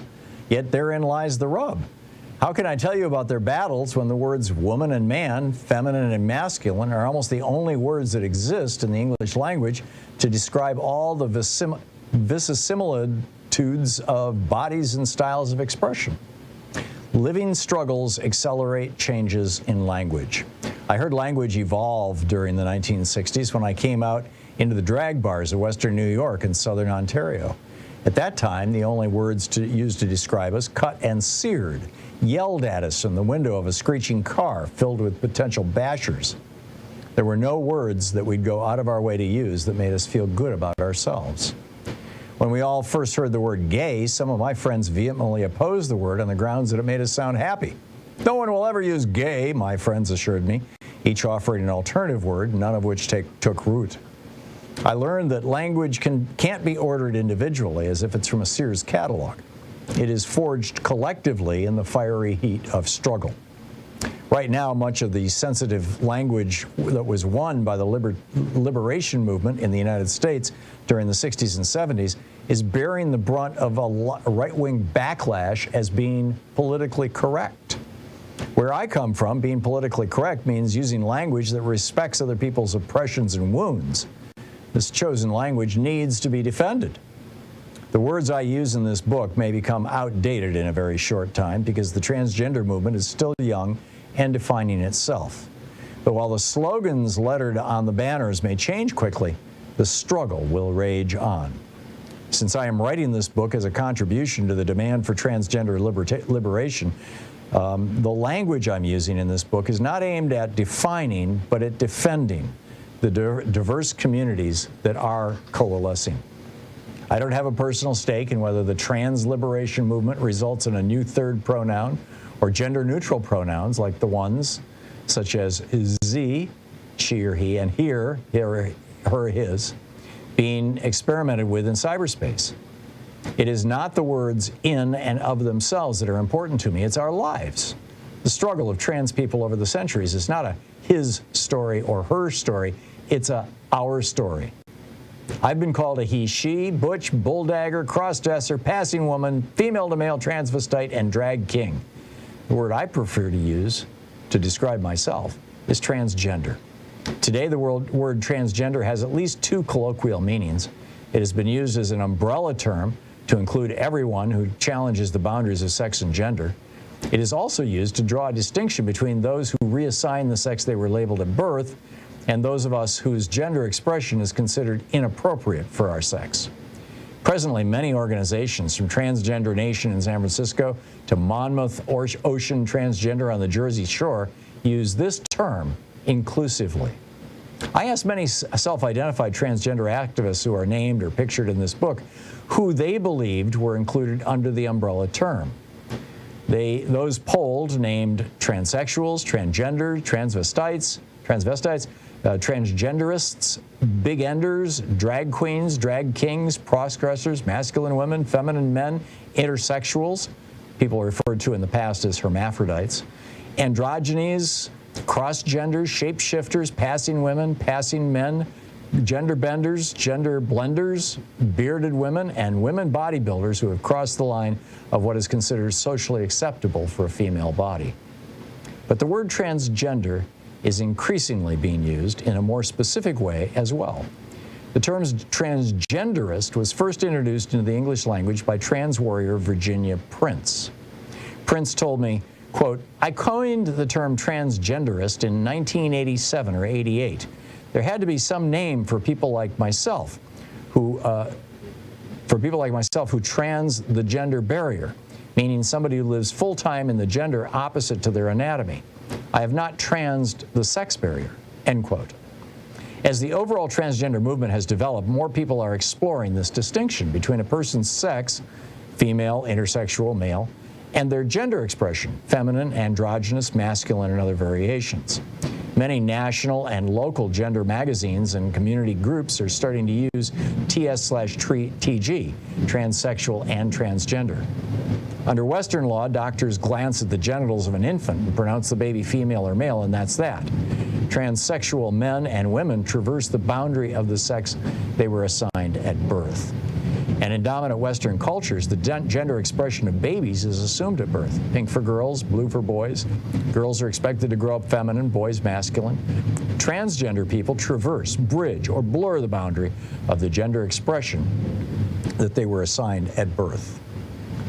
The book is Transgender Warriors Making History from Joan of Arc to Marsha P. Johnson and Beyond by Leslie Feinberg.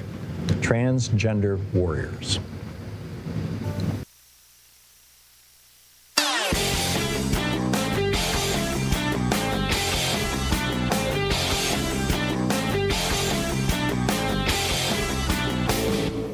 Share the Thom Hartmann Program with your friends. Our podcast, The Hartmann Report, is absolutely free and available wherever fine podcasts are available. And the entire 3-hour podcast is available over at thomhartmann.com.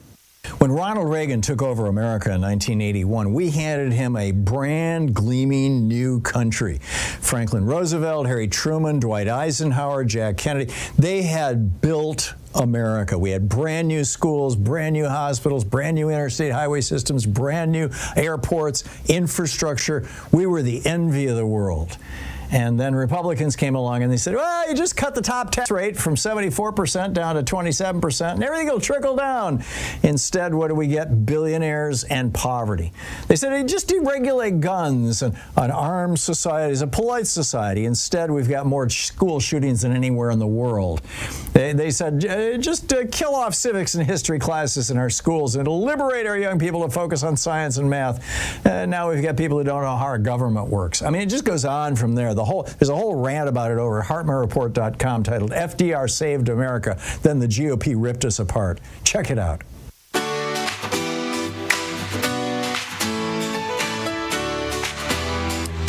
Welcome back. 35 minutes past the hour. Picking up your calls here. John in Roselle, Illinois. Hey, John, what's up? Hi, Tom. Thanks for taking my call. I had the privilege of meeting you at Elk Grove Village, Illinois, at the town hall you did at the Carpenters Union. Oh, great. Yeah. Yeah. So, hey, I was calling because, after Trump won the election, it got me to thinking, why Elon Musk jumped on board with him. And I feel like Elon must have had, because they're strange bedfellows, and I think Elon must have had inside information that Trump was ahead as far as in the election process. So he felt that he probably wanted to get on the right side of Trump to preserve the Inflation Reduction Act, because Elon benefits greatly from that. And, Trump will probably try to get rid of it with his vindictiveness towards, whoever's come before him, like Biden, who passed it. And then if that does happen, where Elon does try to preserve it, will Trump try to extort money from him like he did with Saudi Arabia over the refinery in Texas? Interesting. Or has he already? See what I'm saying? Has he already? Yeah, exactly. Maybe he already has. I think Elon's just, he wants apartheid. That's my opinion. I mean, I could be very wrong about this, but, he grew up in apartheid South Africa, and there's I've known a few South Africans over the years, one in particular who used to live in Germany when I lived in Germany, who just constantly lamented the fact that apartheid went away, that the country ran so well under apartheid. Everything was orderly. There was very little crime, people knew their place in society and all that kind of stuff. I'm just guessing, but I'm guessing that probably sounds very appealing to Elon Musk. And there's a couple other billionaires who also spent many of their formative years in South Africa who are big supporters of Trump. So, it could just be race. I don't know. Yeah, we'll see. Or self-preservation, because he gets a lot of money. I mean, he was bailed out by Obama, right? Yeah. During the crisis. Yeah, he owes his fortune to Barack Obama. Right. And now he's looking at it like, hey, you know what? I got a lot of money invested in me again with the Democratic Party. Yeah. I don't want it to go away. So I think maybe I need to strategize. Yeah, I think he was concerned that if Harris won, that he might lose his SpaceX contracts and maybe the subsidies that he's getting. And also his Starlink stuff with the Defense Department. So we'll see how it all shakes out, John. All we can do is just, keep on keeping on. John, I got to move along. Thank you for the call. Rhonda in Charleston, West Virginia. Hey, Rhonda, what's on your mind today? Hi, yes. I've agreed with just about everybody that's called in today. I love your program. I've got a couple of concerns. My number one fear all along has been lack of information. And I'm a red dot in a blue state, West Virginia. And you're kind of a meeting place, and for a lot of us, and along with a lot of other media. A little concerned what's going to happen there, because I get a lot of information from you guys as well as others, and different opinions. And I heard you say a while ago you didn't know how it's going to play out, and it kind of scares me. Another thing is I've been looking at the austerity programs that Elon Musk is talking about.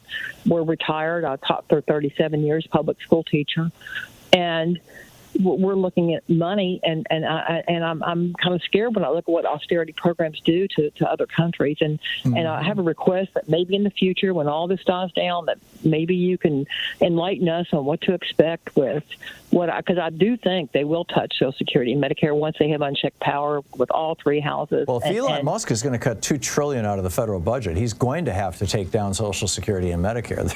I mean, exactly. That's $1 trillion right there.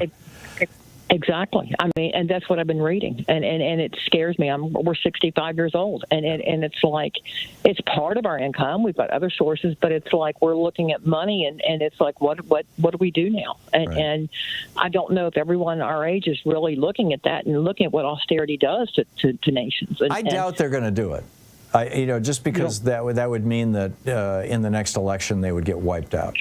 I just doubt they're going to do that. Do you think there'll be a real election next time? Well, that's increasingly we're resembling an anocracy rather than a democracy. That is, we've got the trappings of democracy. We still hold elections, for example, but because there's no guardrails around our elections, because billionaires can throw as much money into them as they want, they basically get to buy whichever candidate they want. What do you think is going to happen to you guys? I mean, are we still going to be able to get information from different? I remember Air America. I was an Air America girl, and I lost you guys, and it was like, where are you at? Where are you at? And you were bought out. Yeah, Mitt Romney took us down. He bought out Clear Channel and then just took us off the air on all the in the 57 stations we were on. I believe that Free Speech TV is going to hold. WCPT, the station you're listening to right now online, I'm assuming, because since you're in West Virginia and they're in Chicago, is now, and I believe it's an employee-owned or a foundation-owned operation. It's going to be around for quite a while. There's a number of good radio stations around the country. Generally speaking, until things are really sewn up, the right-wing governments allow left-wing dissent as long as it doesn't go too far. So they kind of tolerate it so that they can pretend that they still have a democracy. This is what we saw in Hungary. Now, it took a couple of years for Viktor Orban to really crack down on the media and start putting people in jail for even posting things about him on Facebook. But that's the direction we're certainly heading right now. I am still hopeful that 2 years from now there will be a major realignment, that Trump and his buddies will have overstepped, that they in their hubris, their excitement, their enthusiasm, the mask is going to fall off. But you just never know. We'll see. Well, okay, but I'm going to keep on keeping on. I mean, I don't see an alternative. Talk about that austerity, because I really think people need to know if it does come down to it, even if it doesn't affect Social Security, other things that can happen as well. Yeah, well, it's scary. And it'll also crash the economy, because, the economy, 80% of the economy is driven by consumer spending, and an awful lot of that consumer spending is made possible by the fact that people have access to food stamps, or people have access to Social Security or Medicare, or housing supports, or WIC. I mean, there's all these various programs that Elon Musk wants to do away with. They're all indirectly ways that the federal government is funneling money into the economy. And you get rid of those things, and boom, yeah, exactly. Rhonda, thank you for the call. Nice to hear from you. Thank you very much. You're welcome. Thank you. Brian in Long Island, New York. Hey, Brian, what's up?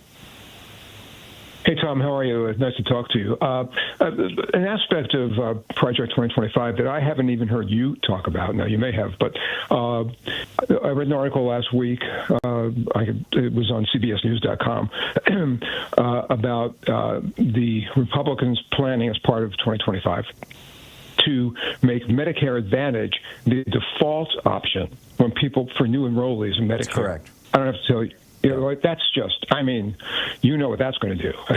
Might as well just say goodbye. Yeah, well, it's already, right now, Medicare is only 47% of, people over 65. Medicare Advantage surpassed Medicare 2 years ago.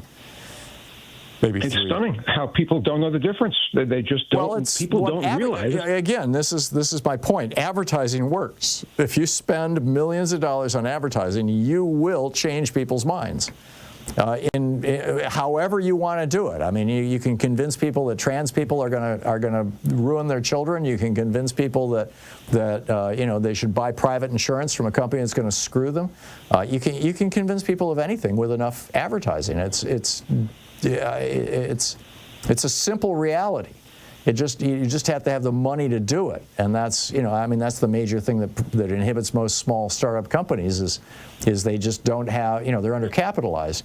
Well, the right-wing movement in America is not undercapitalized. It's got some very, very, very enthusiastic billionaires behind it, and so like I said, we'll see how it shakes out. But yeah, they want to privatize Medicare immediately. And then what's up next, Brian, is Social Security Advantage, where you have your choice. You can continue taking your Social Security, or you can put your money with Citibank or J.P. Morgan and get extra benefits.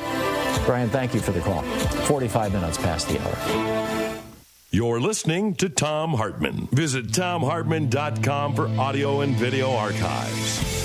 It's the place where smart people get their news. I'll be right back with your call. Stay with us.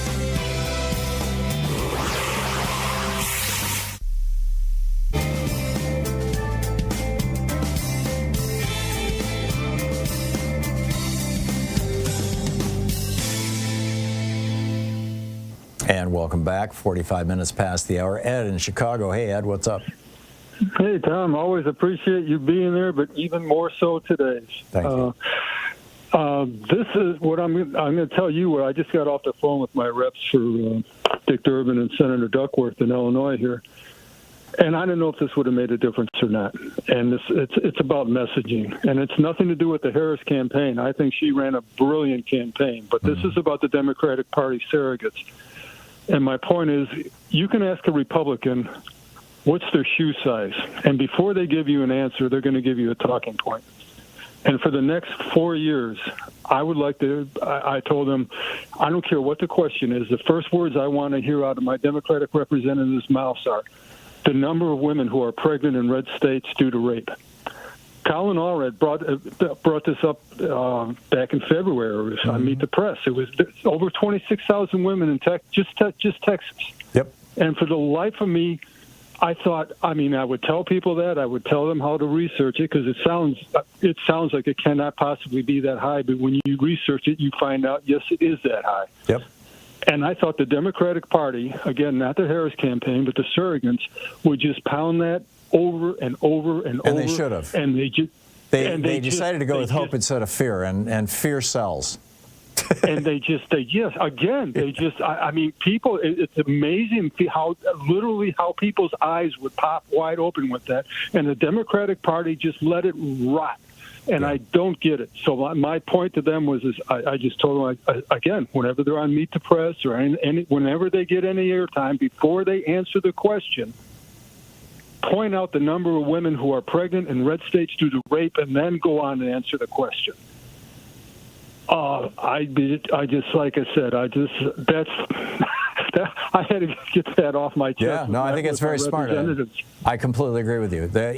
We should have been scaring the hell out of people, and not doing it with these anodyne, these kind of sterile, oh, he's a threat to democracy, oh, he's a fascist. Those words are meaningless to people. 26,000 women in Texas were forced to carry their rapist baby to term. That's real. Yeah, I know I'm repeating myself here again, but when I would tell people that, their eyes would literally bulge. Yeah. And then I would say, I borrowed a line from Randy. I would tell them, do not believe me. Check it out for yourselves. Yeah. And I don't know why the Democratic Party didn't run with that whenever they got any airtime, and I'm hoping for the next 4 years that will be part of their playbook. Yeah. Like I said, whenever they get any airtime. Well, there's a few Republicans out there who know how to run a campaign, like Steve Schmidt, and they've left the Republican Party. I don't know if they're going to be going back. I'm doubting it, and hopefully they can form an alliance with Democrats and help put this country back together, because it's a real mess right now. It's just Oh yeah, no, this is. But I'm with you. I mean, the ad, that anti-trans ad is, it's about one person saying one thing. It's like, it's reality by anecdote. And Democrats have said, we're not going to do reality by anecdote. We're going to look at the big picture. No, they should have done reality by anecdote. It should have been, a woman who was forced to carry her rapist's baby to term. And they should be telling that story. Yeah, I'm with you. Ed, I got to run, but thank you for the call. Spot on. 49 minutes past the hour. I'll be back with you in 60 seconds. We'll continue our conversation. Picking up your calls. Stay with us.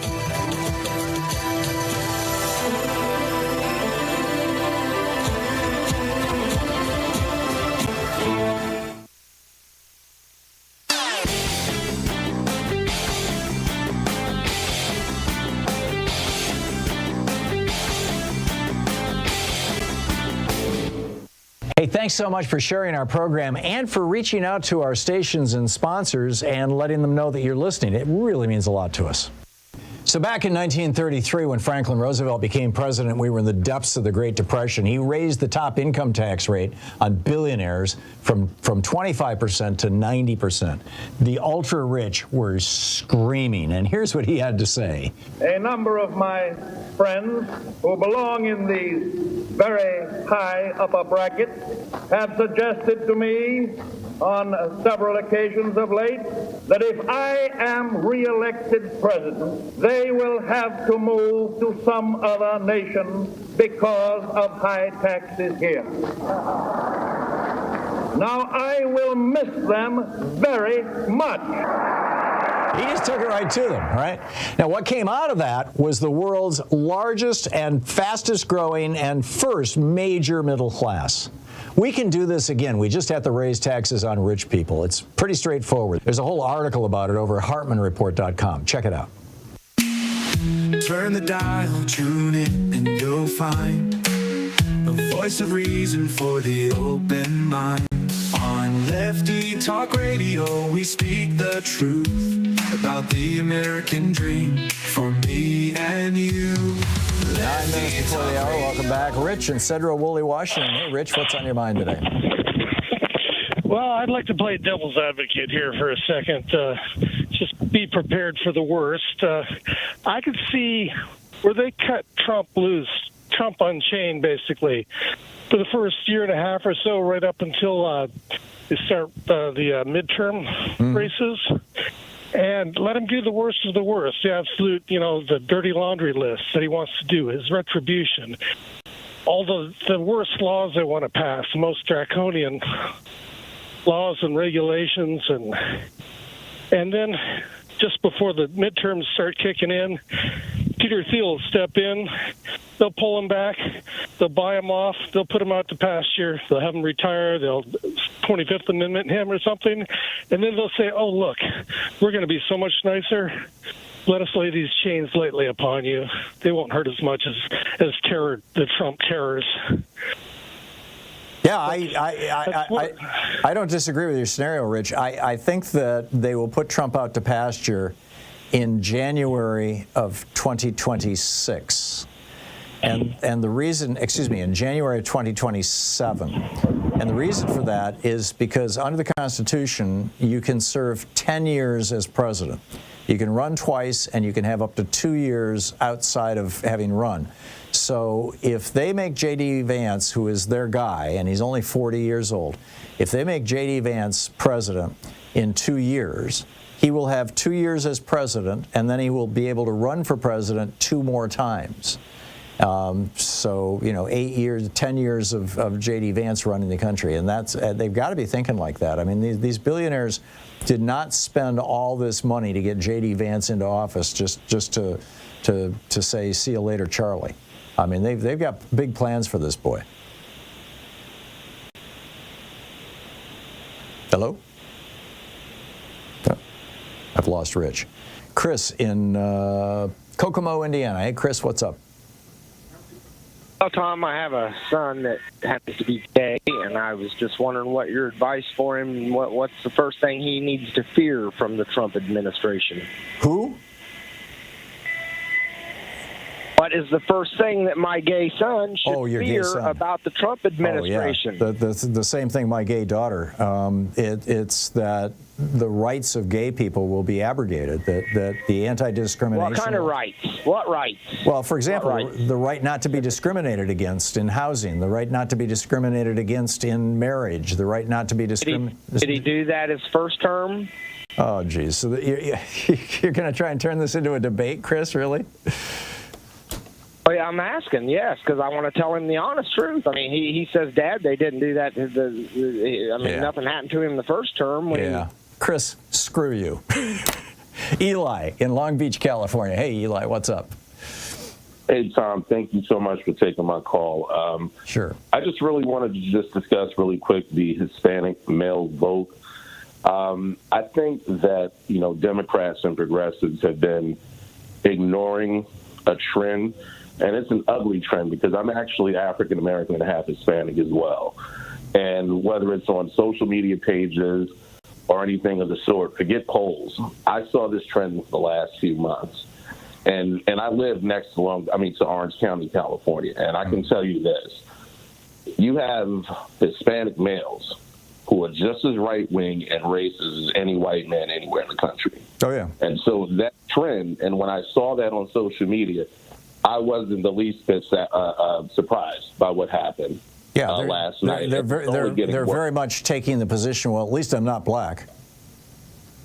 Right, exactly. And so now, for me, as a black man and has black children and a gay black daughter, for me, this January and going forward it's terrifying because what I saw last night, personally, was a repudiation of blackness. And that's something that nobody's talking about. Yeah. It was a black woman that people couldn't stomach. She ran a phenomenal campaign with a great message, and America said, no, I do not want you. Yeah. Emphatically. And that was very, very disheartening. 54% of Hispanic men voted for Trump. Right. So that's something that being in the belly of it, I know that it's a real thing because I see it all the time. And then social media across the country, it bared out the same thing. And so where we go from here, I don't know. But now it just feels like we are a minority. And within a minority now, we're worse off going forward in this country. And it's terrifying as a black man. Yeah, I've talked about this before. I worked in Colombia. I worked in Peru. And in those countries, there's a clear racial hierarchy. Where the lighter your skin, the more likely you are to hold power and have wealth, period. And the darker your skin, the more likely you are to be relegated to jobs like maids or garbage collector or whatever. And they're not so much enforced by law, but they're rigorously enforced by custom and by culture. And a lot of Hispanics brought that culture with them to the United States. You're absolutely right, Eli. You're absolutely right. I don't have an easy solution for it. Maybe if Donald Trump starts deporting Hispanics, it'll wake a few people the hell up. But I have a feeling he's going to go after black people first, specifically those Haitian immigrants in Springfield, Ohio. Eli, thank you for the call. You're listening to Thom Hartmann. In addition to bringing you the Thom Hartmann Program here on Free Speech TV and Video Media Online, we also have a whole set of ways you can interact with us and tools you can use to spread the word about the importance of democracy and the threats to it in our republic. First, there's your daily homework. Sue Nethercutt puts together a daily email newsletter that has a link to every story I discuss on the air, so you can find my sources and you can share them with your friends. It's free and you can sign up at thomhartmann.com. Second, I publish my daily take every day over at the hartmannreport.com website. That's also free if you want the daily 5 days a week rant in your inbox. No ads either. Third, we have the podcasts. There's the free 1-hour version of our daily show that's advertising supported. You can find that wherever you get your podcasts normally. And then there's also the podcast of the entire 3-hour show with no advertisements, and that's available by subscription over at thomhartmann.com. So check them all out at thomhartmann.com and hartmannreport.com.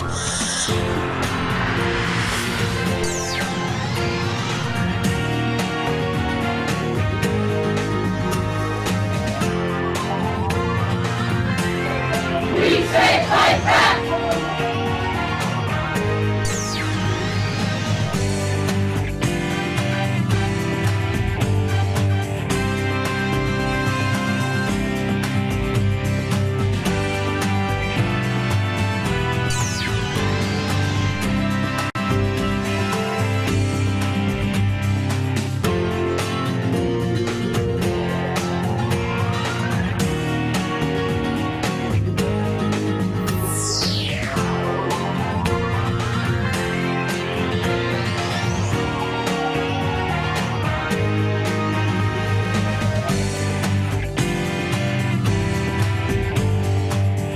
It was first published in 1993. This is from Chapter 1, titled Detoxing. Today's revolutionary need is to detox ourselves from the old, stereotyped political formulas from 20 or 30 years ago, without which we cannot deal with neocolonialism.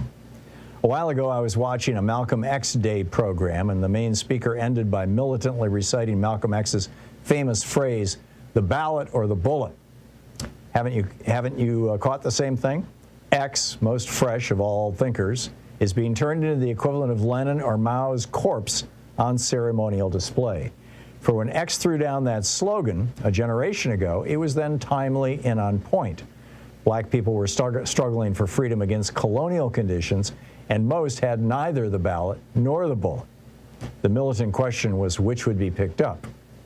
Now the black nation is struggling for its life against neo-colonial conditions, and new African people have lots of ballots and lots of bullets.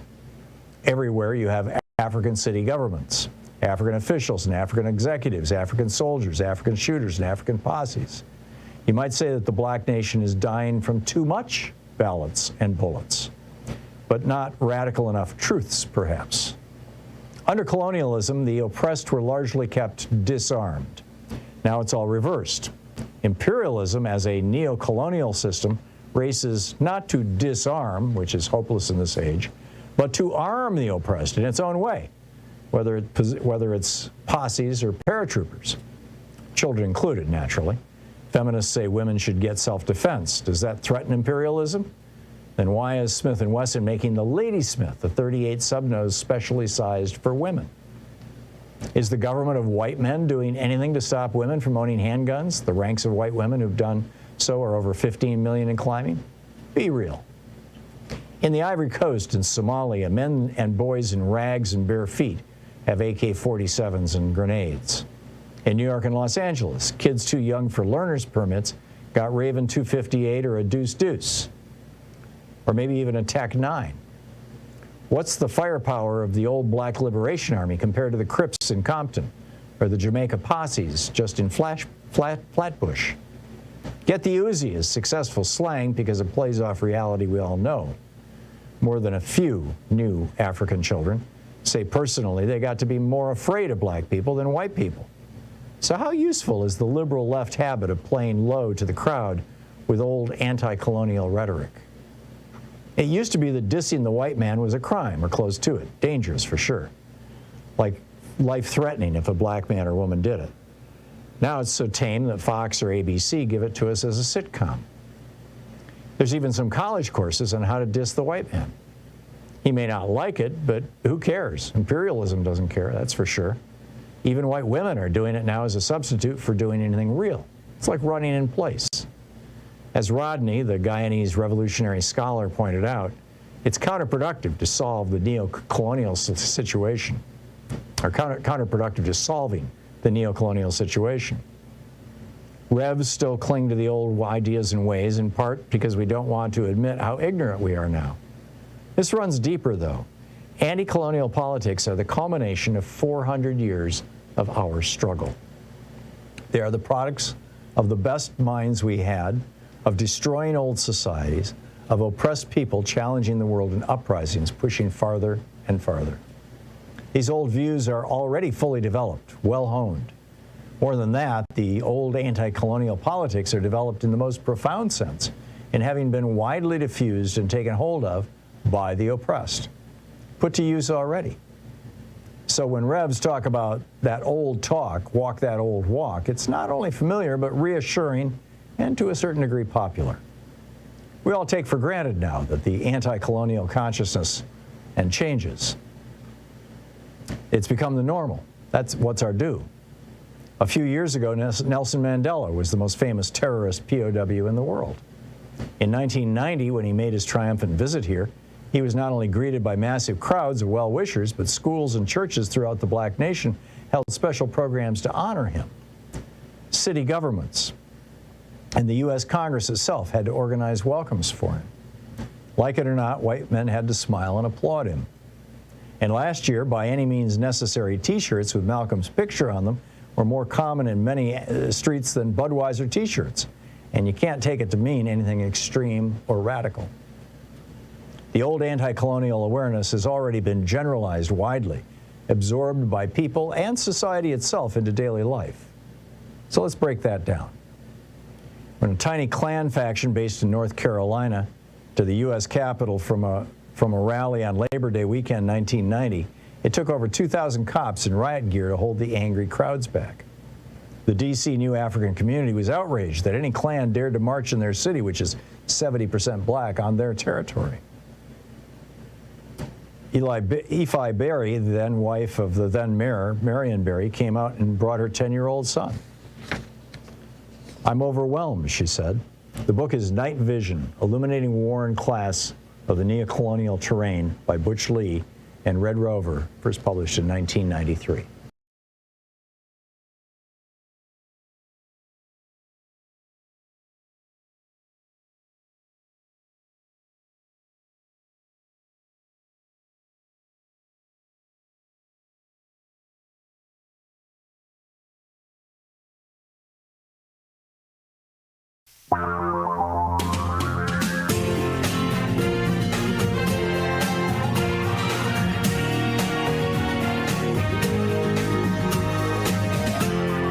This is the Thom Hartmann Program.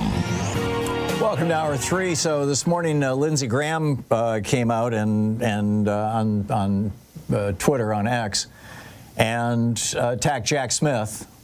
And now we're hearing from the Department of Justice that Jack Smith's going to be leaving his job. I wonder if he's going to be leaving the country. Go back to The Hague and prosecute war criminals or something. This is what Lindsey Graham posted. He said, "To Jack Smith and your team, it's time to look forward to a new chapter in your legal careers as these politically motivated charges against President Trump hit a wall. The Supreme Court substantially rejected what you're trying to do, and after tonight, it's clear the American people are tired of lawfare. Bring these cases to an end. The American people deserve a refund." Amazing. Why was the headline last night not "America elects a rapist" or "America elects a convicted criminal, a convicted felon"? I mean, they were actually over in The Guardian. If you want to support progressive media, subscribe to The Guardian. It's really the only major progressive newspaper left. And it's not even based in the United States. Younger generations are taking a serious hit. Nearly 2/3 of Gen Z and millennials report feeling serious stress. Over the past 40 years, the richest 1% have experienced the fastest income growth. From 1979 to 2021, the average income of the top 1/100th of 1%, about 1,200 households, grew 27 times faster than the bottom 20%. By 2021, the top 1% earned on average 139 times more than the bottom 20%. Income inequality has exploded. And what are they doing with their money? They're buying elections. Meanwhile, the Kremlin and Mr. Putin, Dmitry Peskov, Vladimir Putin's spokesman, said, "We will draw conclusions based on concrete steps and concrete words." Conclusions about how Trump is going to govern. Well, gee, I don't think that's going to be any big secret, do you? People in Ukraine have to be just terrified. Can you imagine? I mean, a hostile country bombing you, and the people who are helping defend you just said, "Screw you, we'll give you to that country." It's, well, All right, so what's on your mind? Lori in Ocala, Florida. Hey, Lori, what's up? Hi, Tom. First, I just want to say thank you. Thank you for being here for all of us. It's really important. It's almost like having a friend there that you know you can listen to and talk to. And I've listened to you since Air America, and I really appreciate you today. Well, thank you, Lori. You're welcome. Just wanted to say, oftentimes we'll hear the right-wing politicians and pundits rant about little things that the lefties want to take away and all the things that they've done. Well, I think that those of us that know better America need to remind our fellow citizens that all of the good things that we have worked and fought for and enjoyed the benefits of are fought for by Democrats, and we kind of need to reintroduce ourselves to half the country that isn't really aware. And we have to say, hey, in 1964, about a third of the U.S. workers belonged to a union. Until the mid-1980s, our public education included civics classes, and we taught critical thinking.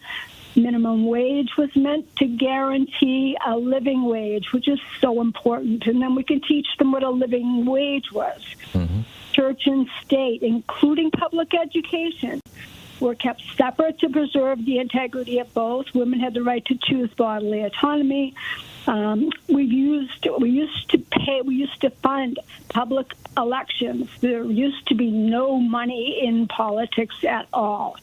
And all judges used to have oversight. Automatic weapons were illegal. And these are the things that we fought for to make sure we're in our lives or out of our lives, good or bad. And these are the good things that Americans had that we don't have anymore. And we have to remind people this is what Democrats stand for. Well said.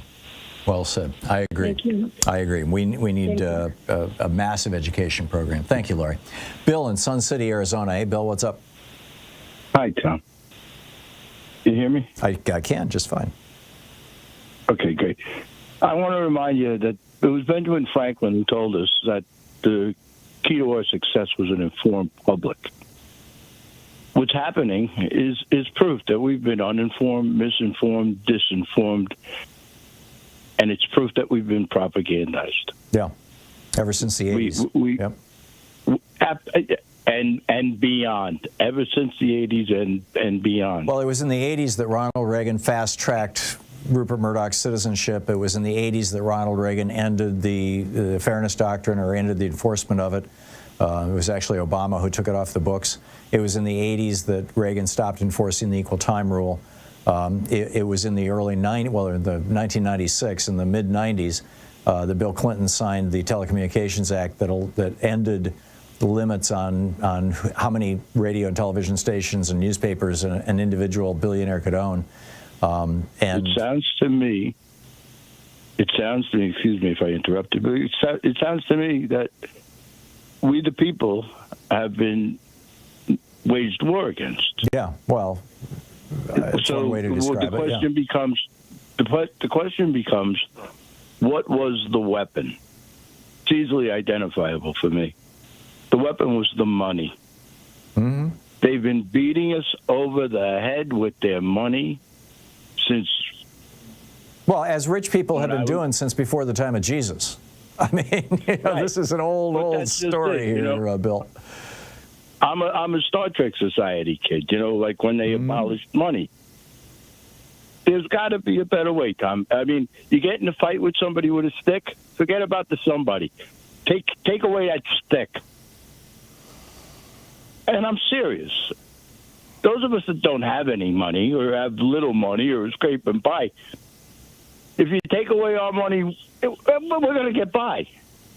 Take it away from the rich people, they go crazy. Yeah. Let's make them go crazy. Yeah. I'm a big fan of raising the top income tax rate back up to 90% and the corporate tax rate back up to 50% to encourage corporations to invest in R&D instead of just passing money out to their, to their executives and stockholders through stock buybacks. It worked. It worked really well for this country for 40 years, but it ain't going to happen this year.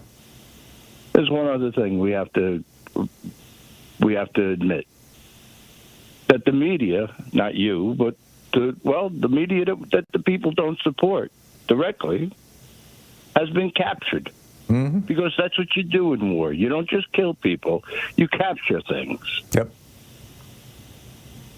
Yeah, and if you really truly want to take control of a country, you have to take control of its media. It's why that's what dictators always do first thing. Our media that we don't pay for directly, like you. Yeah. It's going to be interesting to see what happens with MSNBC, because they've got so many Republicans on there, and are they going to form a loyal opposition to Trump and Vance and Project 2025, or are they going to start saying, this Project 2025 stuff, it's a lot of good Republican ideas. Maybe, it's not so. I have no idea how it's going to shake out, but I think it's going to be real interesting. I always thought the sure sign of when the revolution started is when the communication towers started to fall. Yeah. We'll see, Bill. We'll see. Thanks a lot for the call, and thanks for watching us on Free Speech TV there in Sun City, Arizona. Appreciate it. We'll be right back with more of your calls in just a moment.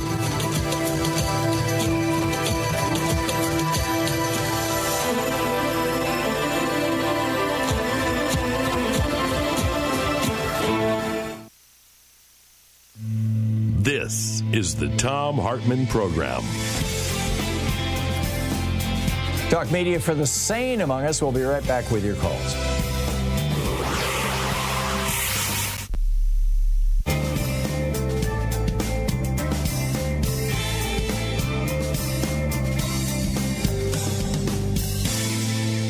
Welcome back. Joe in Nutley, New Jersey. Hey, Joe, what's on your mind today? Good afternoon, Tom. Tough night for this country and the world. I agree. And as I spoke to your screener, who's also a motorcycle rider, I take a lot of, weekend rides and generally out in the sticks. And New Jersey has some pretty nice rural areas. And I saw an inordinate amount of Trump signs this year as opposed to 2020.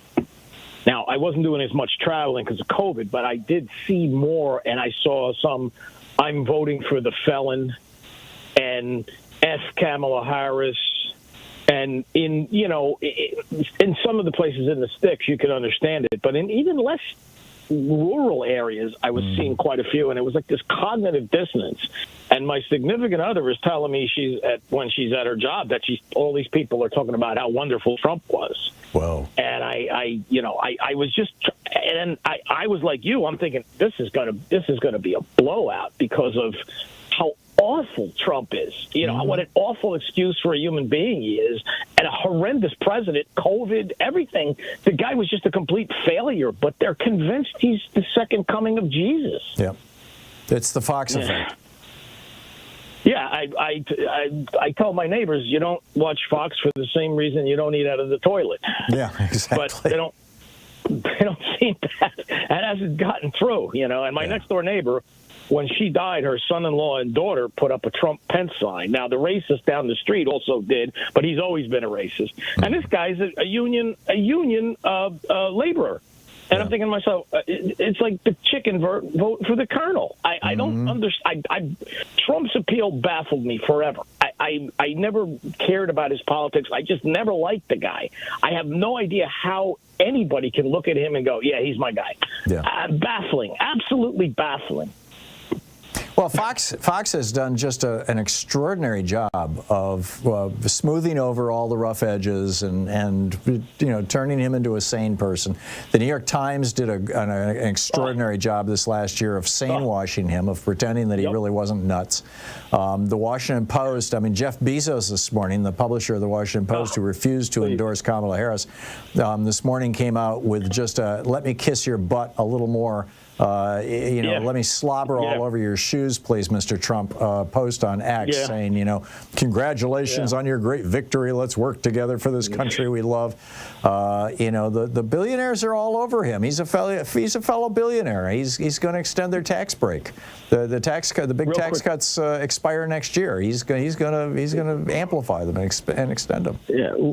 Real quick, one other thing. I was talking to somebody before the 2020 election, and this guy wasn't too bright. But I said, he put a coal lobbyist in charge of the EPA. Right. And he looked at me like I was speaking in another language. I go, you didn't know that?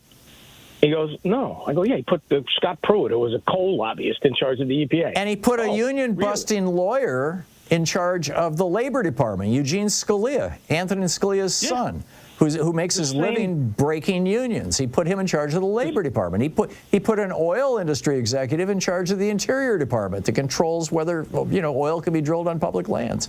It's going to be the same thing. I didn't sleep a wink last night, but anyway, yeah. I get it. Thanks for having me. Thank you. Thanks for calling, Joe. Good talking to you. It's 19 and a half minutes past the hour. I'll be back with you in 60 seconds. Stay tuned.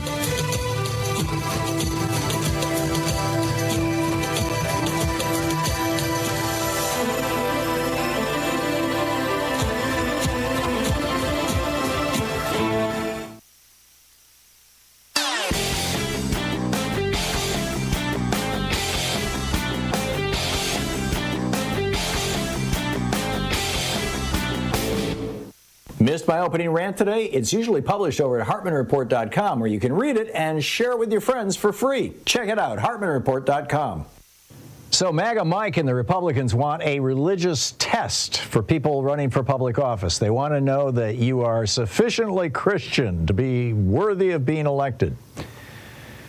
Right. MAGA Mike is one of these 7 mountain evangelicals. There are 7 domains where these dominionists believe that we need to have religion completely take them over. Education, religion, family, business, government and military, arts and entertainment, and the media.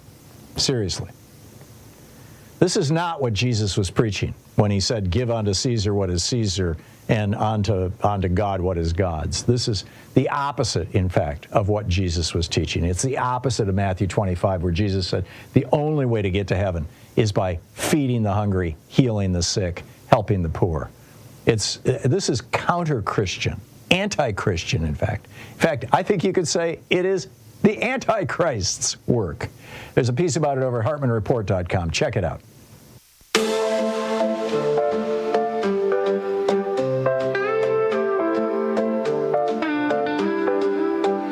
In a world that's rushing by, take a moment, don't pass by. Kindness is a simple gift, a gentle word, a heartfelt lift. Let's be kind to one another.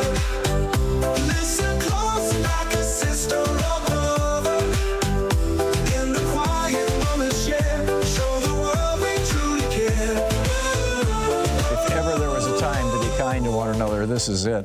Ken in Lafayette, Colorado. Hey, Ken, what's on your mind today? Oh, hi, Tom. Thanks for taking my call. Sure. God, sitting on hold here, you've had some good callers that have just, unfortunately, added to my angst. But what I'd like to know is it possible, let me back up half a step. So I'm 65 years old, African-American male, and I'm biracial, if you will. You just had a caller who was black and half Hispanic, and he's terrified. Not that it matters. I'm black and Asian, and I'm terrified. Mm-hmm. But is there a way that President Biden, I'm calling for discussion purposes, safety guards, if you will, in place before he leaves office? Yeah, okay. Guardrails, yeah. Guardrails. In the opposite way, if you will, if you remember, Scott Walker was the governor of Wisconsin when he left. He had a hissy fit and put all these roadblocks in place so the incoming Democratic governor was basically handcuffed. Mm-hmm. Is there a way that President Biden can put some safety roadblocks, if you will, safeguards in place to protect minorities, LGBTQ, the environment, or some, that, hey, the next president cannot do this because, and I don't know how that would, go about doing that. The problem is anything that Biden does by executive order, Donald Trump can undo by executive order. He can, yeah. Okay. So, an executive order is basically all Biden's got right now. Because he doesn't control the House. He can't get legislation through. And the Republicans are not going to give him any bones. So, the bottom line answer, Ken, is no. He might do a few things that are performative, but I mean, already they're rolling over. The Department of Justice is now has announced that they are winding down all of the Trump prosecutions. Which terrifying. We saw what Lindsey Graham said, but it's just terrifying. Yep, Jack Smith, go back to where you came from, kind of thing. Yep.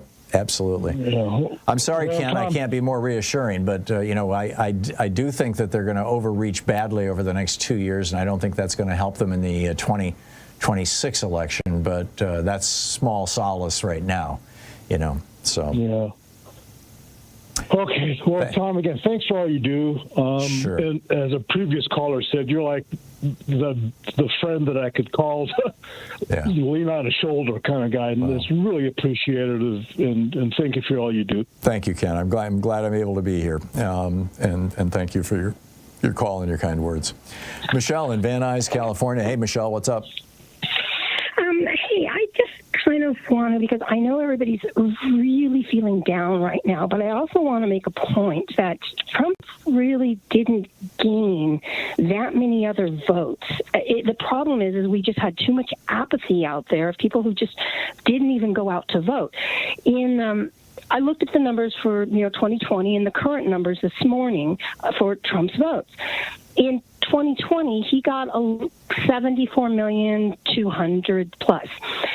This morning, he had less than 72 million already tabulated. Biden had more than 81 million in 2020.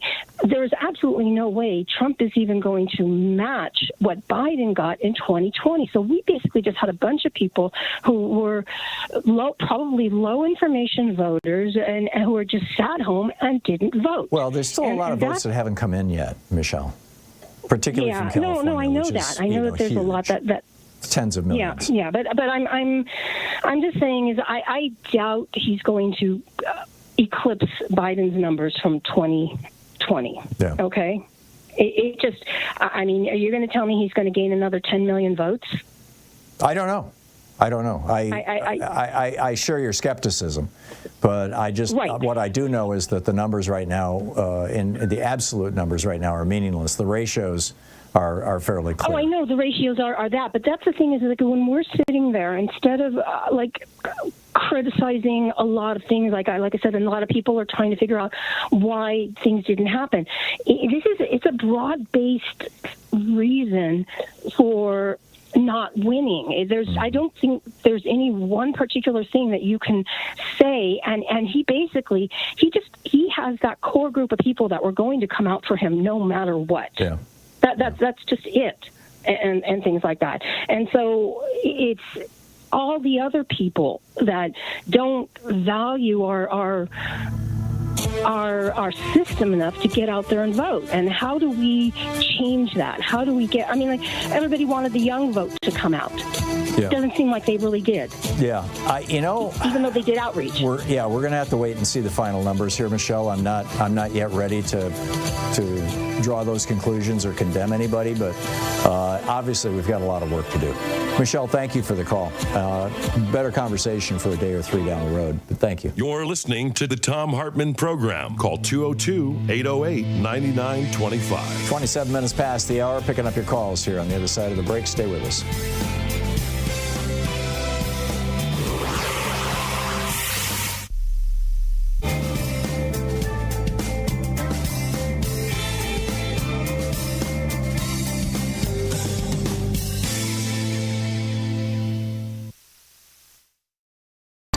Our book today is In Defense of Public Service by Cedric L. Alexander. The subtitle is How 22 Million Government Workers Will Save Our Republic. This is from Chapter 1, Civil Servants and Servant Leaders. Unelected public servants are found at all levels of government, federal, state, and local. But the modern model for all is found in the federal employment systems. More specifically, it is in the concept and operation of the federal civil service system, which governs the appointment and tenure of most federal workers. Those who believe that the unelected federal bureaucracy is a deep state covertly dedicated to the overthrow of elected government see the civil service as a fundamentally unconstitutional innovation, a monster of very recent creation. Such demonizing mythology aside, the truth is that the origin of the unelected government is found in the Constitution, under Section 2 of Article 2. The article defines the powers of the executive branch, and the second paragraph of its Section 2 assigns to the President the power to, quote, nominate and by and with the advice and consent of the Senate, to appoint ambassadors, other public ministers and consuls, judges of the Supreme Court, and all other officers of the United States, whose appointments are not herein otherwise provided for, and which shall be established by law. End quote.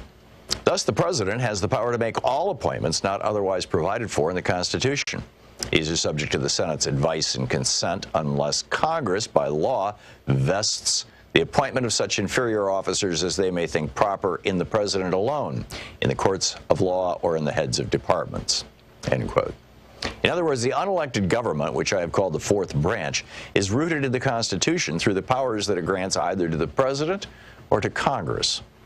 In turn, Congress may grant the President, the courts, or heads of departments the power to hire unelected public servants. In all cases, however, the creation of the unelected government flows from the Constitution, the supreme authority and originating law of the nation. The framers of the Constitution recognized that the elected government of our republic was not in itself sufficient to govern us. It cannot alone get government done. It does not alone possess all the expertise necessary to lead, let alone manage, so vast an enterprise as a nation. If this was true in the late 18th century, it's even truer in the 21st century geopolitical and technological environment that is far more complex, and that therefore requires a cadre of professionals possessing a wide variety of specialized skills, training, education, and experience.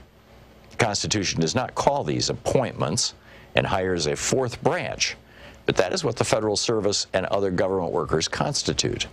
De jure, in law, there is no fourth branch of U.S. government, yet it unquestionably exists de facto, in practice, in reality, in fact. Does the fourth branch compete with the three constitutionally established branches? No. It coexists with them as provided for in Section 2 of Article 2 of the Constitution itself. Those three constitutional branches are absolutely necessary to our republic, but they are not sufficient to it, as the framers acknowledged. Moreover, as I've already observed, for most people, most of the time, and in most situations, it is the member of the fourth branch who are, practically speaking, the government. They are the doers. They implement the policies created and interpreted by the three constitutional branches. What is more, although they do not decide or decree policy, they often influence it, not covertly, but by intention and design. The Constitution assigns the Senate the roles of advising on and consenting to most major presidential appointments, but members of the fourth branch do far more advising on a daily basis when it comes to providing the subject matter expertise and feedback necessary to formulate and modify policy decisions. As it turned out, following the coming into effect of the Constitution in 1789, the President, the chief executive, that is, the elected official responsible for faithfully executing the laws, directly or indirectly appointed the unelected personnel whom he deemed necessary to execute government. Most of the agencies in which personnel of the unelected government served were created by the executive branch under Article 2. And for a full 170 years after the Constitution was ratified, the President had the unquestioned authority to appoint and to terminate what were, in effect, employees of his branch, the executive branch. Indeed, in 1789, Congress explicitly voted, by a narrow margin, that it had no authority of approval or disapproval of presidential decisions to terminate appointees. Only those few public positions that were independent of the executive branch, which today are known as independent agencies, were not subject to presidential appointment or termination. In 1829, Andrew Jackson took office as the seventh president of the United States. He was regarded as the apostle of the rights of the common man, and he made it clear that he intended to usher in an area of a more highly participatory democracy. During his 2 terms and under his influence, many states substantially extended the still males-only franchise by dropping property requirements from the ballot and Johnson waged a mighty battle against the second bank of the United States in a successful effort to loosen credit and thereby free up sources for finance. In Defense of Public Service by Cedric Alexander.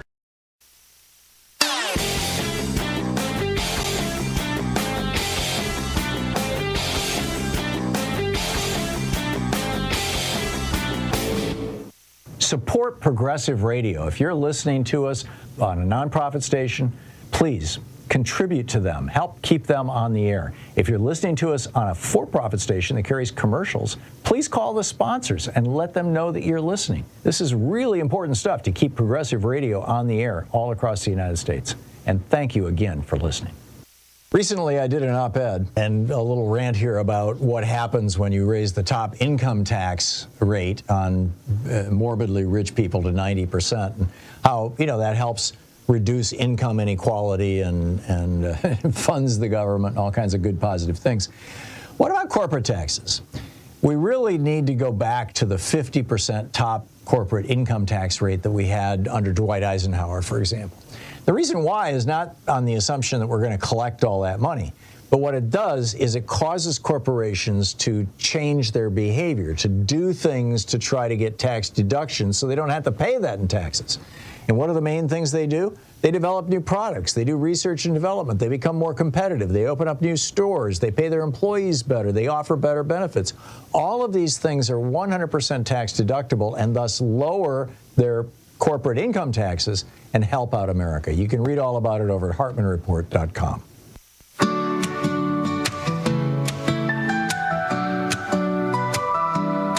I hear the chatter, I see the screens.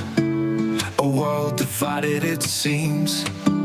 Voices shouting, truth obscured, but in my heart, I'm reassured. Welcome back. 35 minutes past the hour. Picking up your calls here. Linda in Portland. Hey, Linda, what's on your mind today? Good morning, Tom. What isn't on my mind today?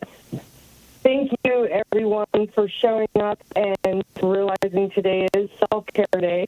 Linda, I'm sorry, your phone is breaking up really badly. I'm going to put you on hold. Linda's on line 5, Mateo. If you want to check out and see what's going on with her phone, maybe we can get her back on. Audrey in Tulsa, Oklahoma. Hey, Audrey, what's on your mind today? Hello, Tom. I'm so grateful to be talking to you today, and thank you for your work. Tulsa, Oklahoma just elected our first black mayor, a Democrat named Monroe Nichols, 103 years after the Tulsa Race Massacre, which is pretty remarkable. Pretty remarkable for this deep red state. So our county's Democratic Party seems to lack management and organization, and I would like to know what steps can we take to impact our local government in this red county? Well, I would say, as a starting point, show up for all your public government meetings. Also connect yourself with your local Democratic Party and see what you can do with them. It seems like a strong beginning point.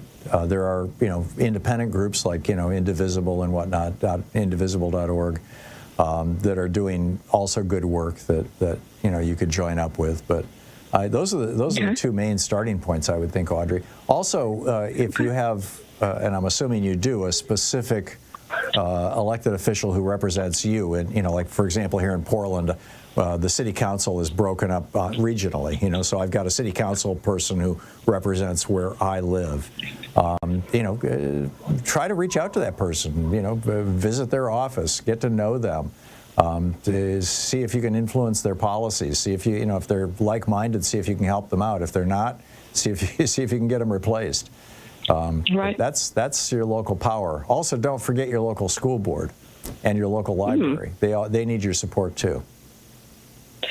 I'm taking notes. Okay. So I'm definitely getting involved more than ever, and I want to thank you again and for your program on Free Speech TV. I've been preaching people to check it out, to check out Free Speech TV. Yeah, amen. And I'm trying, hopefully, I just want to know one of the most encouraging things I've heard today has been your belief that we will have an election in 2 years.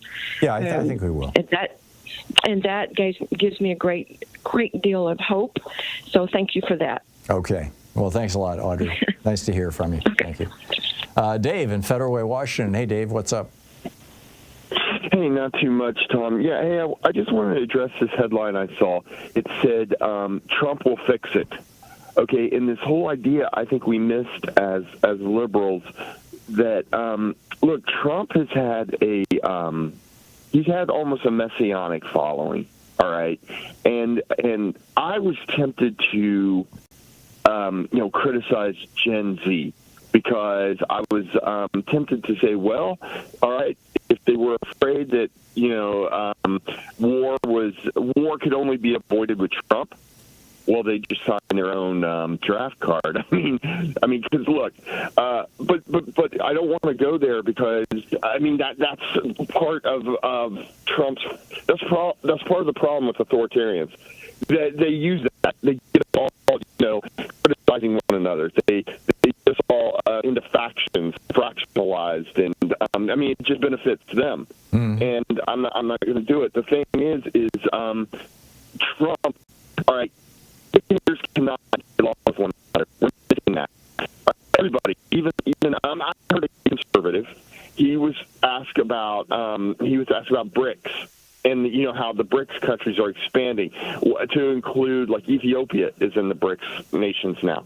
Well, Ethiopia is a good example because Ethiopia believes Eritrea belongs to them. Eritrea is considered the North Korea of Africa. But anyways, without getting into all this, dictators. It's tempting, right? They get along. Look at all the smiles and the handshaking. Ultimately, they cannot get along. Yeah. All right. For what to me is a very obvious reason. It's not going to work. And also, Trump, like many authoritarians and dictators, has a hero complex. All right. He sets fires and then puts them out. All right, that's all he has. He's going to manage the economy, right? Trump can fix it. No, he can fix it the way an arsonist or a pyromaniac sets a fire and then puts it out. And he's got big plans to set our economy on fire. You're absolutely right, Dave. You're absolutely right. Dave, thank you for the call. Marilyn in Sun City, Arizona. Hey, Marilyn, what's up? Hi, Tom. Haven't missed a show in 15 years, but I haven't called lately. Thank you. Yeah, you're great. Anyway, I am not saying the sky is falling. I'm just having a hard time sharing any optimism that you have. I'm just looking at this, and it's like the House, the Senate, the White House, the court, the popular vote. Schedule F employees are already vetted, 10 to 20,000 of them, ready to be put in place. Mm-hmm. And then I look at what you've always said, and it's true that, we talk about resistance, maybe in California, maybe in Washington, Oregon, whatever, but, he sent out the paddy wagons in Oregon, the unmarked cars, and just picked people up and took them away. I just don't see how we get through this. Mm-hmm.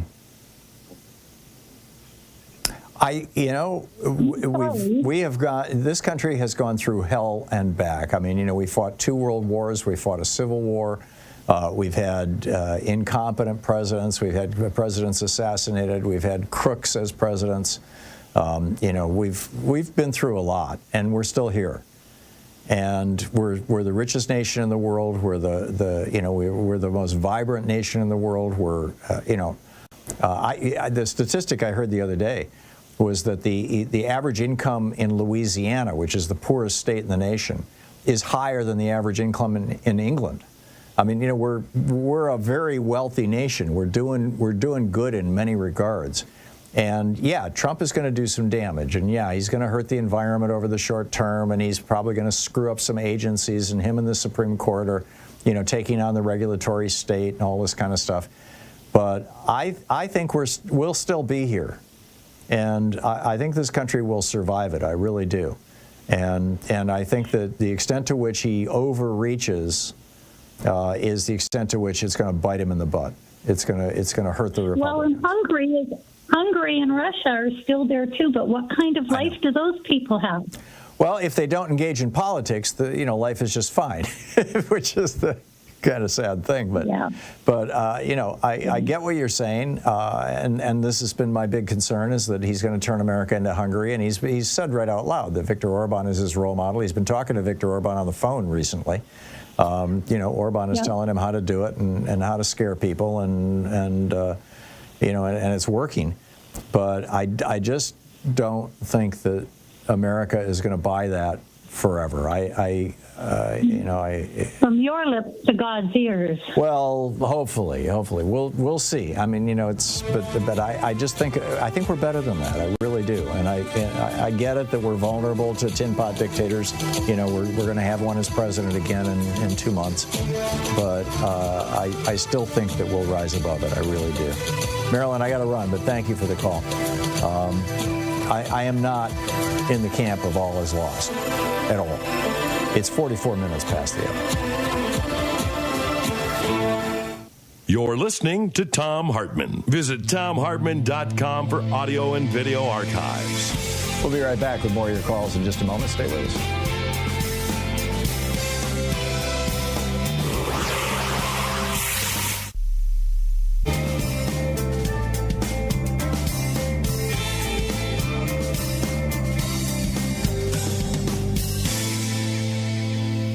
And welcome back. Bobby in La Puente, California. Hey, Bobby, what's on your mind today?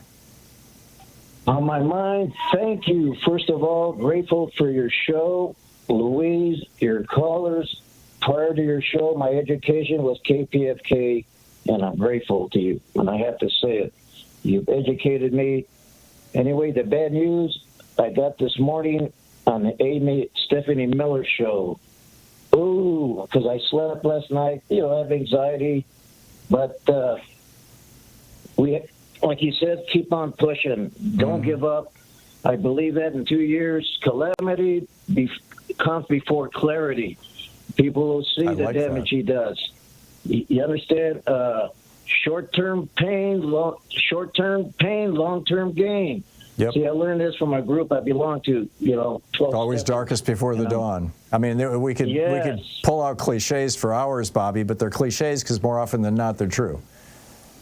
They're true because, hey, if I survived my childhood, it was horrible.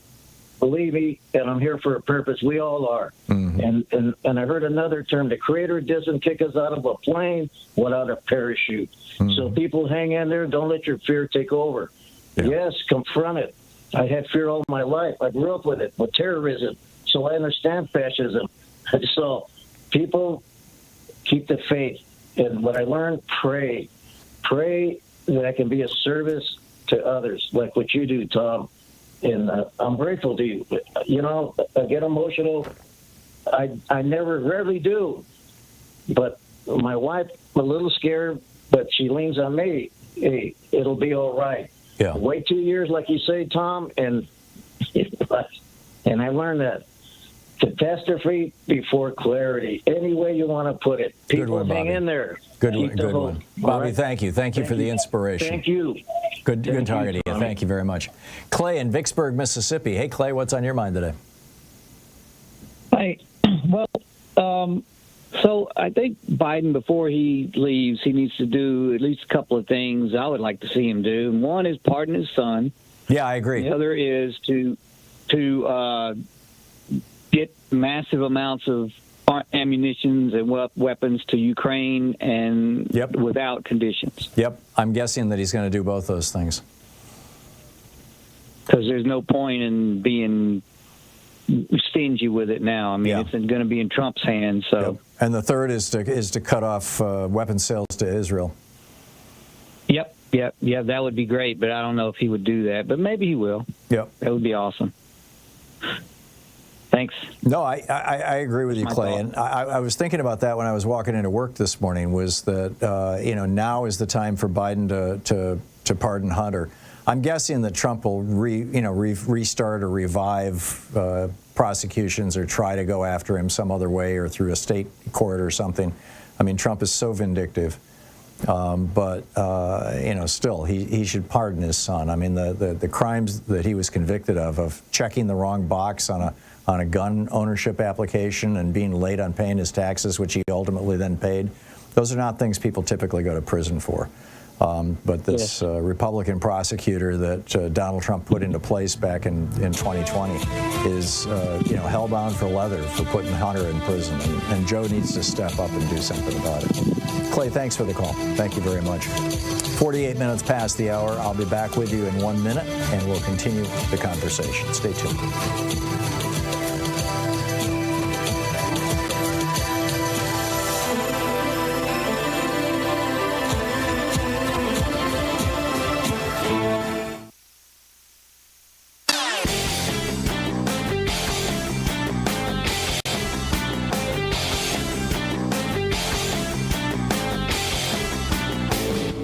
Hey, thanks so much for sharing our program and for reaching out to our stations and sponsors and letting them know that you're listening. It really means a lot to us.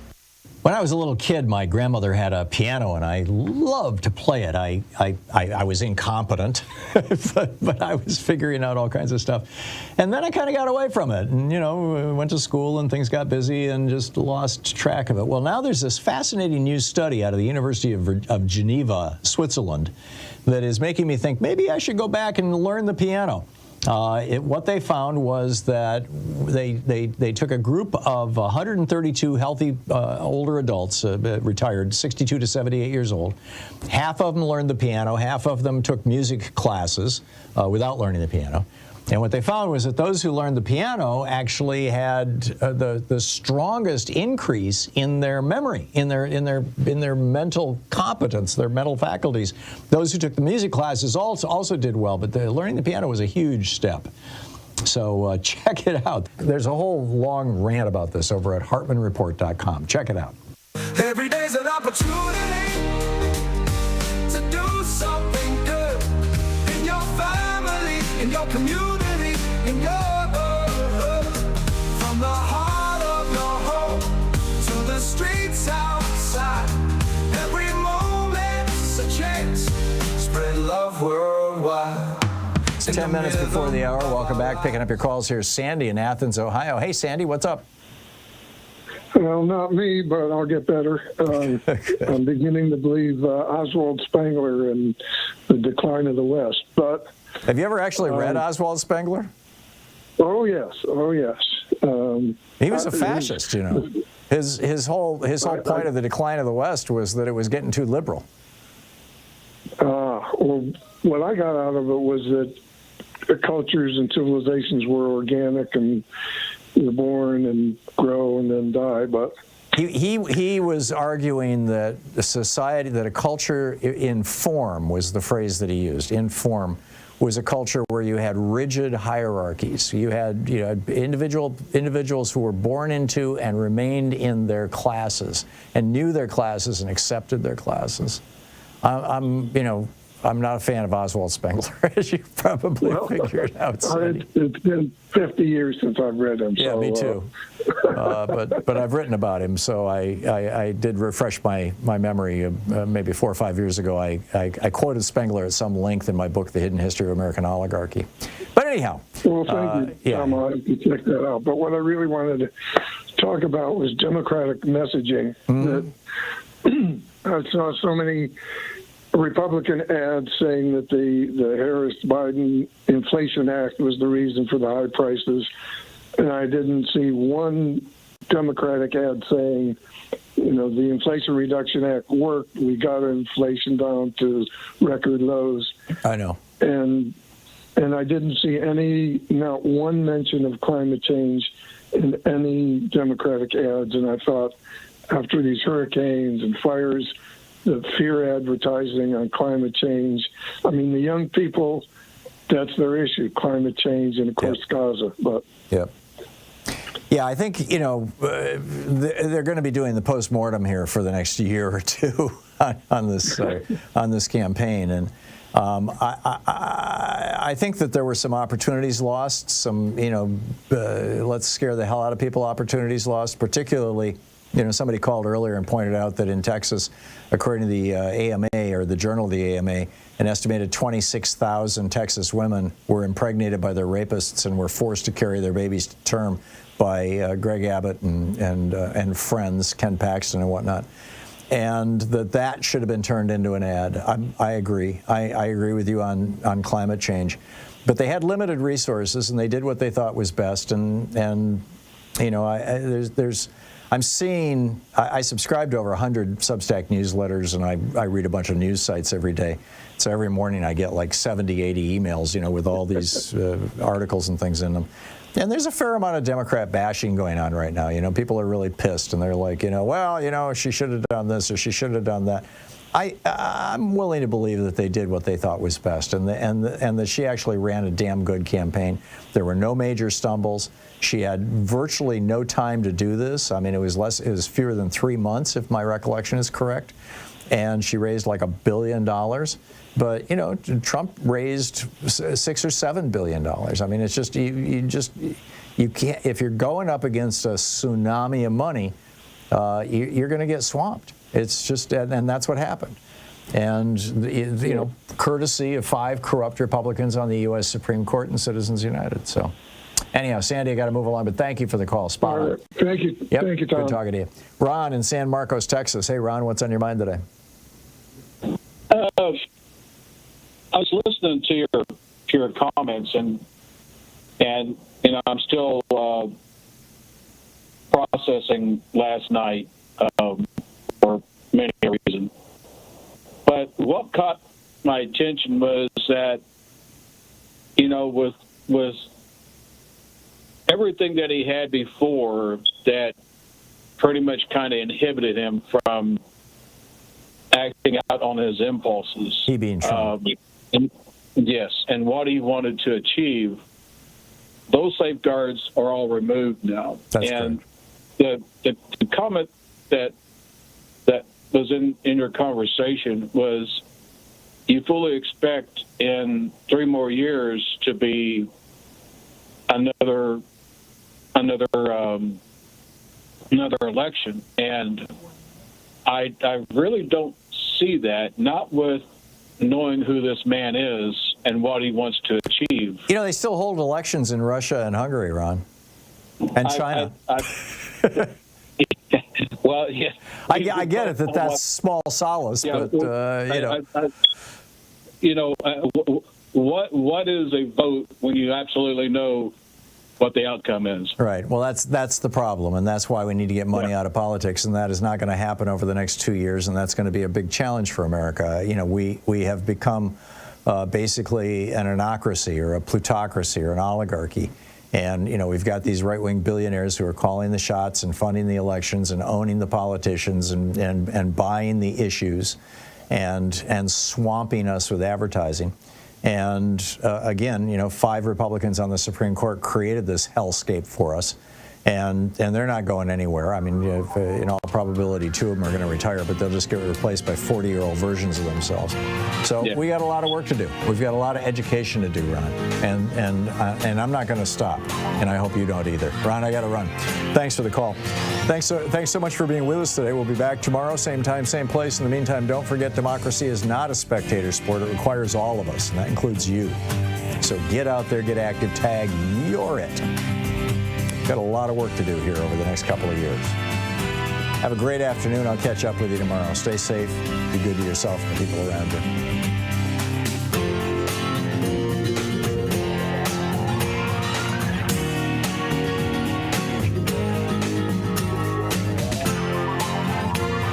you. You've been listening to Thom Hartmann.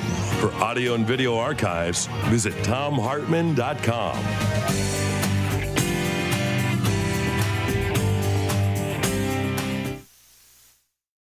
In addition to bringing you the Thom Hartmann Program here on Free Speech TV and Video Media Online, we also have a whole set of ways you can interact with us and tools you can use to spread the word about the importance of democracy and the threats to it in our republic. First, there's your daily homework. Sue Nethercutt puts together a daily email newsletter that has a link to every story I discuss on the air, so you can find my sources and you can share them with your friends. It's free and you can sign up at thomhartmann.com. Second, I publish my daily take every day over at the HartmannReport.com website. That's also free if you want the daily 5 days a week rant in your inbox. No ads either. Third, we have the podcasts. There's the free 1-hour version of our daily show that's advertising supported. You can find that wherever you get your podcast normally. And then there's also the podcast of the entire 3-hour show with no advertisements, and that's available by subscription over at thomhartmann.com. So check them all out at thomhartmann.com and hartmannreport.com.